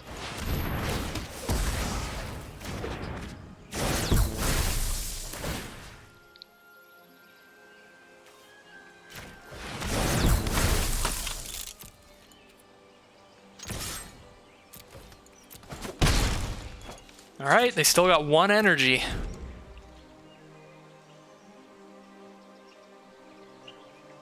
My train of thought has been all over the place this draft, but that's how it always is. I don't know how well my stream of conscious kind of commentary works out, because I'm sure it gets very confusing sometimes when I'm just ADHD all over the place. Alright, so Ice over. Tap down the Windkin Raiders forever. That is sad. It would be absolutely fantastic if they did not draw a creature every single turn like they're doing right now. Okay, because now that Cobra... I guess Fenhaller can't be blocked by that. I mean, I have Key to the City as well if I'm trying to just not be blocked. I guess I'm going to Self-Assembler for another Self-Assembler, and then yeah, we'll be on the Key to the City plan.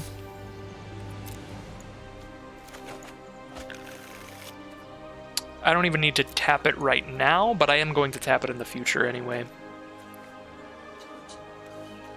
I don't really want to just die to a removal spell, but I feel like the longer I sit here, the worse it's going to be for me.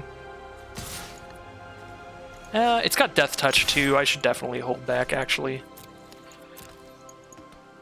But yeah, now I'm definitely going to discard this Plains to draw another card next turn.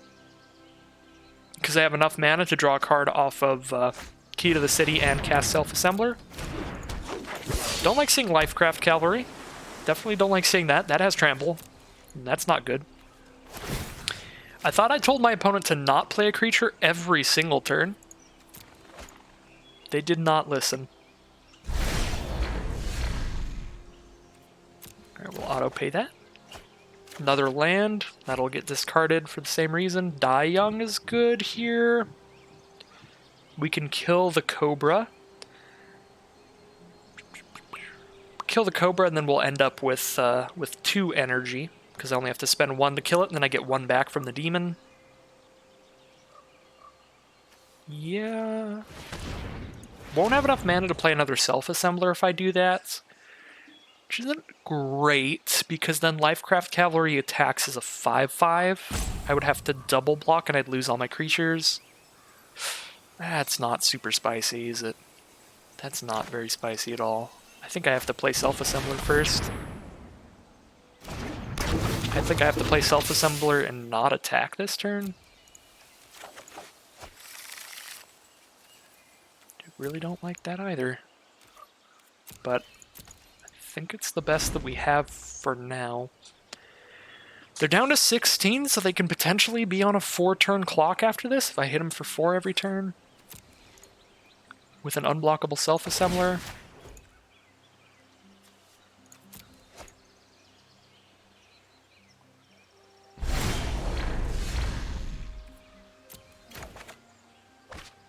Gaunty. Gaunty's a card, and I can SRAM's Expertise and Die Young this turn, so that I can make sure I have a lot of blockers. I'm actually going to do that. Just have a ton of blockers on the board. Die Young the Cobra. I am going to have to pay 2 now, though, because they do have enough mana to put a +1/+1 counter on the Cobra.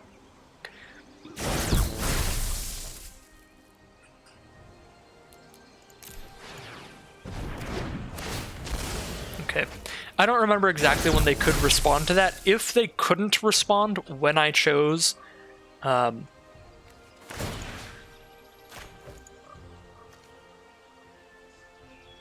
Oh wow, I have to actually discard a good card here.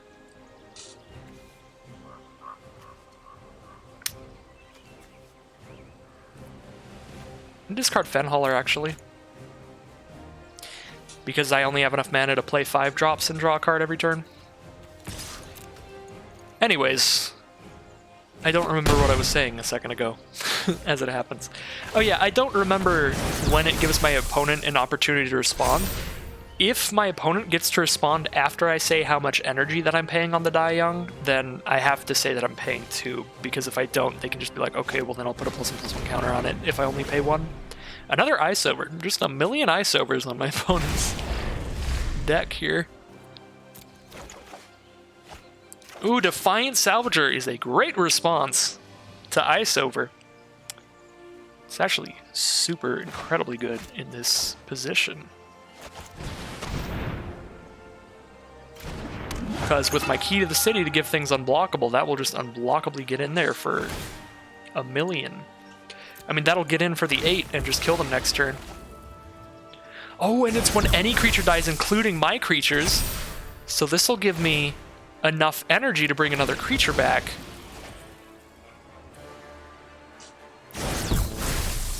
If I sacrifice like 1 servo, but I don't have enough mana to bring back a creature right now is the thing.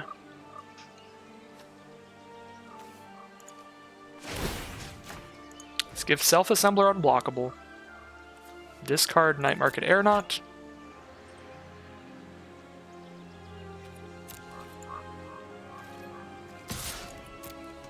I'm only at 5 life, so I still want to make sure to have a ton of blockers, really. To where if they return Defiant Salvager to my hand, I don't just die. So I'm actually not going to sacrifice any servos at this point. I'm just going to put them to 4/4 and pass. Cavalry's going to go up to potentially a 7/7 during their next turn, but this is their final chance if they don't have instant speed removal. If they do, then they could just really get me if I try to make Defiant Salvager an 8/8.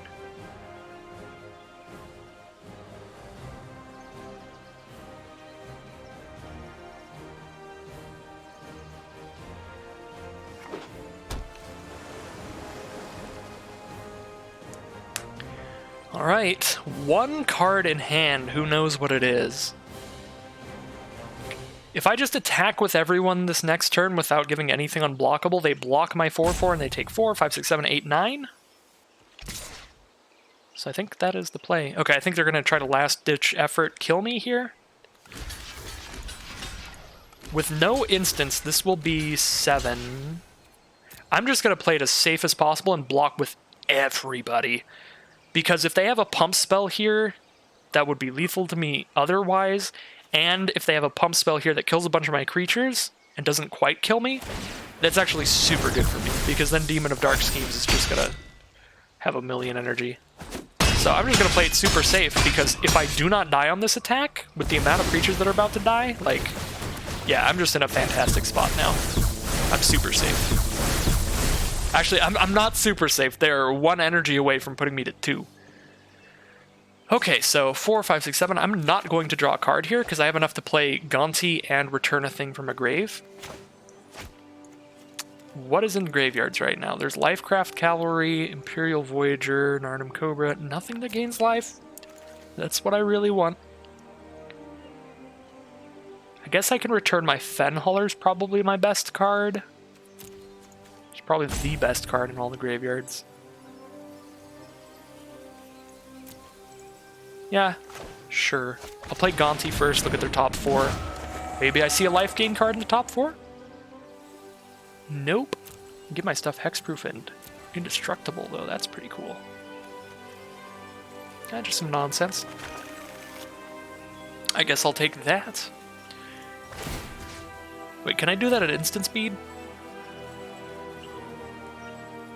Oh, I can use... Oh my god, I can use Demon of Dark Schemes as an instant. Wow. Yeah, I'll just attack for 4 and pass the turn.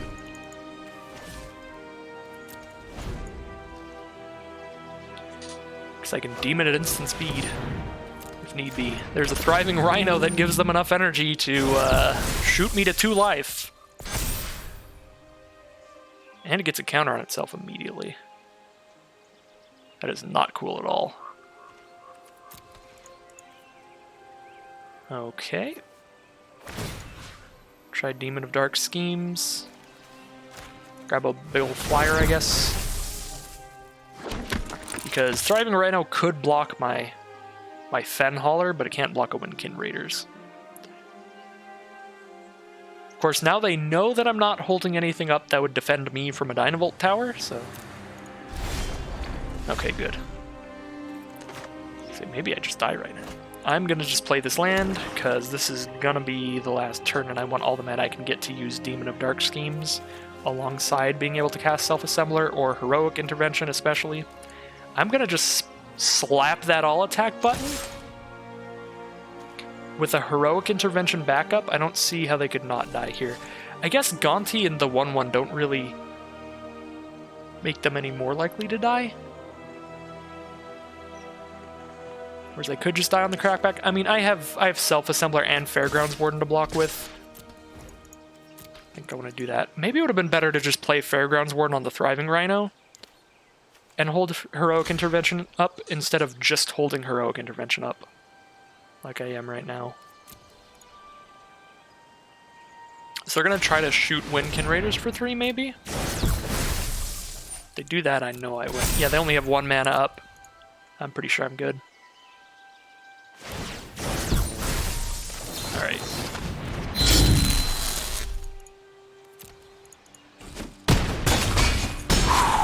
Alright.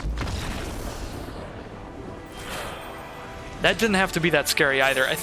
I probably should have just discarded the land to the key to the city, but I was really concerned about having enough mana to play all of my defensive options, being able to Fairgrounds Warden any scary things and Heroic Intervention and play another blocker. I was terrified that whole time, but I think that gets us up to 3 wins. 3 wins and 2 losses here. You know, only an hour and 56 minutes into the draft. You know how it rolls. You know. Whew. Almost 2 hours in, and if we win every other game, we're not even halfway done. This format has led to some long games, some long draft videos for sure. I'm going to keep this as well.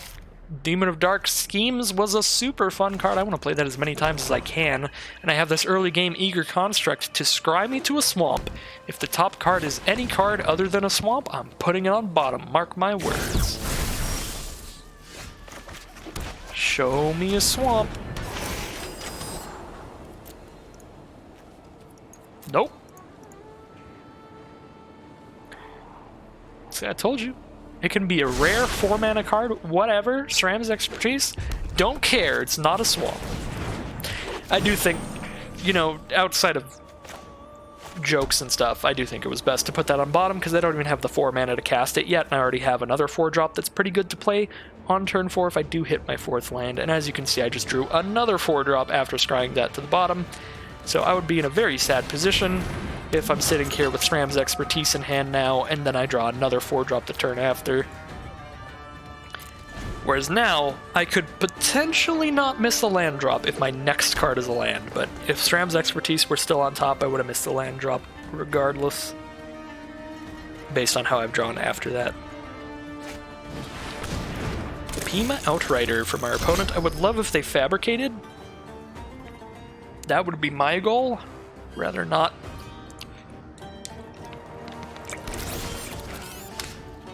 Actually, I don't know why I said that.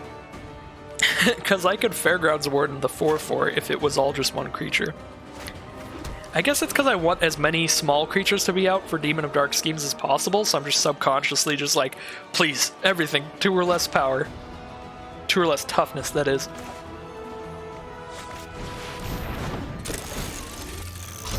I'm actually going to fabricate a servo out with this to turn Salvager into a 3/3. So that I threaten to trade Salvager with the Pima Outrider, and Propeller Pioneer can kind of just do its own thing in the sky and not really get into any creature combat.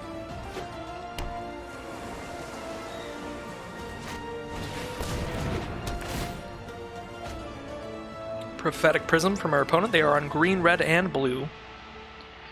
Tend to be powerful energy colors. Obviously, Attune with Aether One of the great standard energy cards. And Teamer Energy was the main standard energy deck. So are we playing against a Teamer Energy draft deck? So far it doesn't really seem like it. I mean, we've seen Druid of the Cowl and Pima Outrider. We haven't seen any energy cards outside of the one that mana fixes. So they could just be green, blue, red. Fun stuff.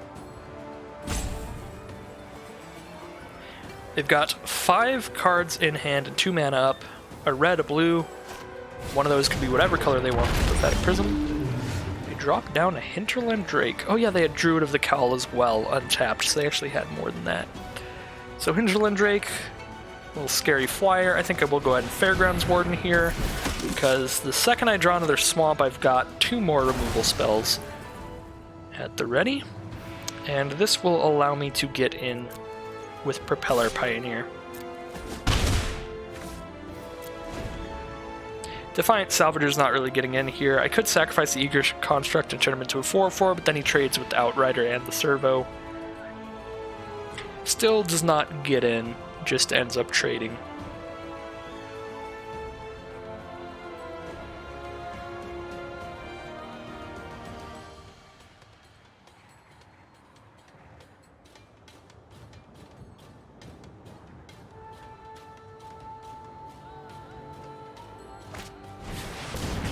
Chandra's Revolution kills my Fairgrounds Warden, taps down my swamp, so even if I draw another one this turn... Oh!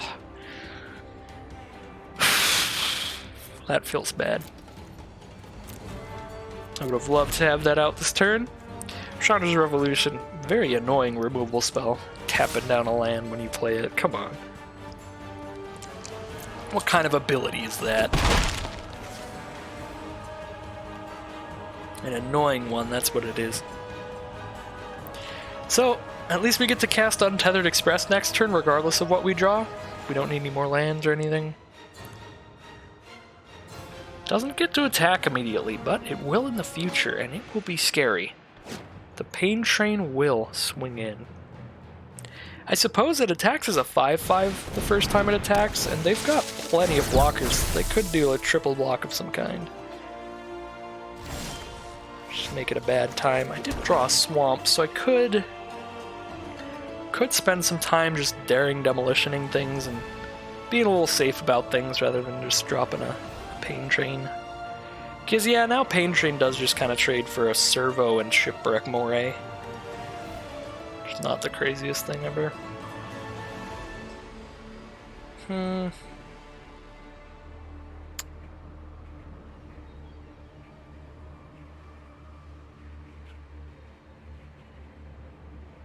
So Shipwreck Moray, it's a 2/3 or a 4/1 or a 0/5, whatever they want based on how I block. So if I block with Defiant Salvager, they just turn it into a 4/1 and we trade.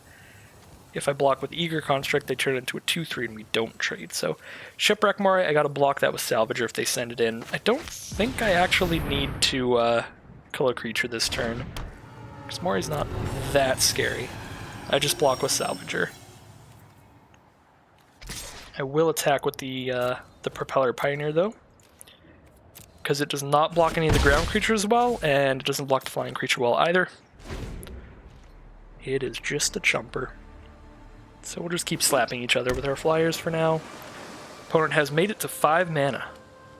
Well, 6 mana with Druid of the Cowl. And the Prophetic Prism as well. They could cast almost anything in the format.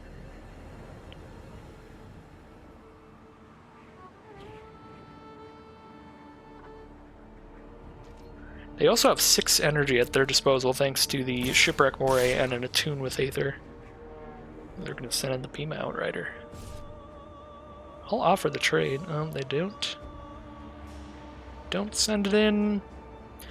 They're still thinking over their attacks here, but they're definitely sending in the Hinterland Drake. That is for certain. I'm taking 2 in the sky.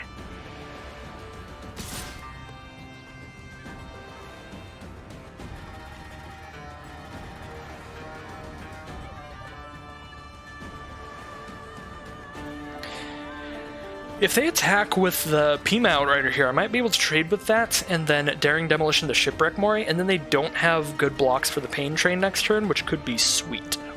However, they haven't played any cards yet, and they have 6 mana up, so they're very likely to play another blocker. In which case, I guess I would be more likely to have to Daring Demolition that. And the train would trade with a Mori and a servo, which is not exciting. I could also crew the train and block Pima Outrider with it and make them have a pump spell right now.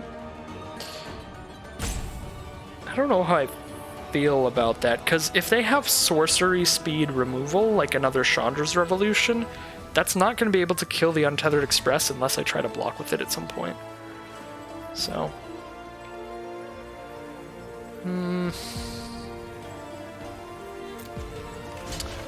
yeah, I'm just gonna block with my 3/3 and see what happens. Okay, we just trade. I'm really hoping that that was that wasn't them just not noticing that I could crew, or that wasn't them not having a trick. I really hope they actually have like a Chandra's Revolution or something, because that would suck otherwise. I do have 6 mana now, but I don't have 3 black, so I can't Demon of Dark Schemes. But I can Daring Demolition, Shipwreck, Moray, and then they only have 4 power worth of blockers, so they can't kill Untethered Express on a block here.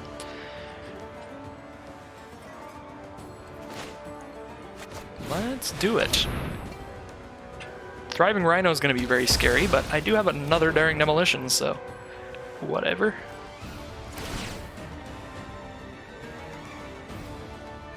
I think I might want to crew with Propeller Pioneer and just save my 2/2 as a blocker. Actually. And what is my 2/2 blocking? My 2/2's blocking 1 power because I'm not blocking Thriving Rhino. Yeah, let's just attack with everybody. Make it a race. I'm not very confident in this race, but I am if I draw Swamp. Oh, come on, you big old butt. They had a Welding Sparks anyway. Could have killed it at any point. Literally didn't matter. I'm gonna play the land. I do have Fen Hauler, so maybe I want this land out. I'm not gonna count on drawing Key to the City. And also there's definitely a potential of playing 2 spells in 1 turn, obviously. Wildest Dreams. Oh, that's rough. That is a huge value swing for my opponent. Off of that 1 card, that Wildest Dreams, they were able to return 3 cards from their grave to their hand, so they basically played a spell that just said draw Chandra's Revolution, Welding Sparks, and Pima Outrider. Brutal. Draw 3 great spells, 2 fantastic removal spells, and a good creature. I do have enough mana to cast Demon of Dark Schemes now, but it literally just gets Welding Sparked. I feel like it'll get Welding Sparked anytime I do it, though. This is bad. I feel like this is not looking up for me. I can Daring Demolition the Rhino, but then I still don't have good blocks for Hinterland Drake.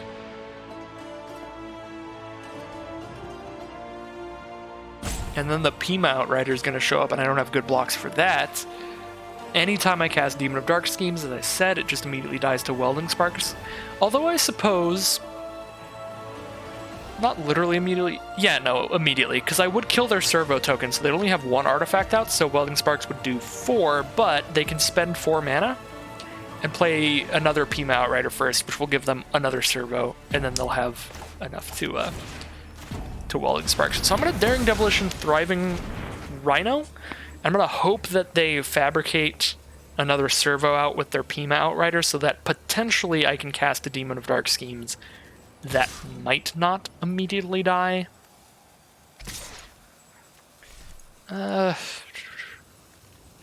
Feel like Druid might be tapped here. If I hold back Eager Construct, I'm saving myself from taking 2. But it's doing just as much damage as it would be protecting me from. So I don't know if it's better to attack or to not attack here. The Demon of Dark Schemes coming up. They've got a Pima Outrider coming up. I think I attack here. And And I am just really hoping to get them into a position where they're dead in 2 swings of a demon. Please make a servo. Okay. We have lost the game pretty much officially at this point. Just I don't have to wait to kill that. However, I mean, I guess it's not confirmed, because Demon does still kill their servos, so they have to cast Welding Sparks and Prophetic Prism to kill it, but they have enough mana to do that, so I guess they double removal spell Demon of Dark Schemes, and then I'm just very dead because I don't have any creatures left on the board. I need to draw into a swamp basically immediately to be able to use Demon's ability to bring back another creature immediately. Huh.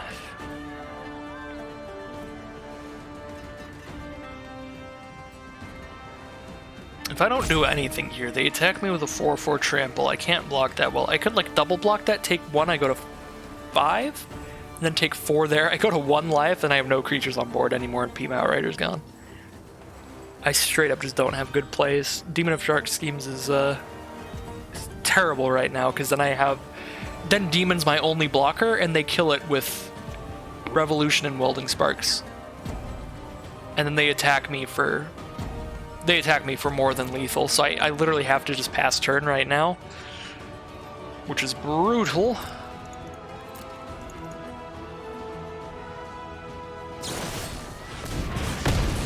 Oh yeah, it doesn't matter what I do, because they have 2 removal spells. They just kill both my creatures either way. I play Demon of Dark Schemes, kill my creatures, and it's my only blocker, then they spend 2 removal spells to kill it. Or I don't play it, only have 2 creatures out, they kill both my creatures, and I can't block. Oof. Brutal. That was not the deck to play against for Demon of Dark Schemes to do a lot of work. Lots of 3 toughness stuff. Demon of Dark Schemes. Druid of the Cowl, Hinterland Drake, Peema Outriders. Super brutal. Not a good position for the Demon. But hey, we turned a very bad start into a 3-3 run. Not bad at all. Perfectly average, perfectly balanced, as the Thanos would say. And, I mean, we got our full values worth out of that draft. That was more than 2 hours of drafting and gameplay there. Let's go ahead and boot up our bonus packs, our prize packs. Cultivator's Caravan. Cute card that I don't expect to see anywhere competitively. And Rashmi Eternity's Crafter. Now that is a sick card. That'll be a great Historic Brawl Commander. Very fun card. 4 mana for a 2/3 Elf Druid. Whenever you cast your first spell each turn, reveal the top card of your library, and you may cast it without paying its mana cost if it's a spell with lesser converted mana cost. And if you don't cast it, you just put it into your hand anyway. So you get to draw a card on your first spell every turn. At the absolute worst, and at best, you're casting 2 spells at once. It's a really fun card there.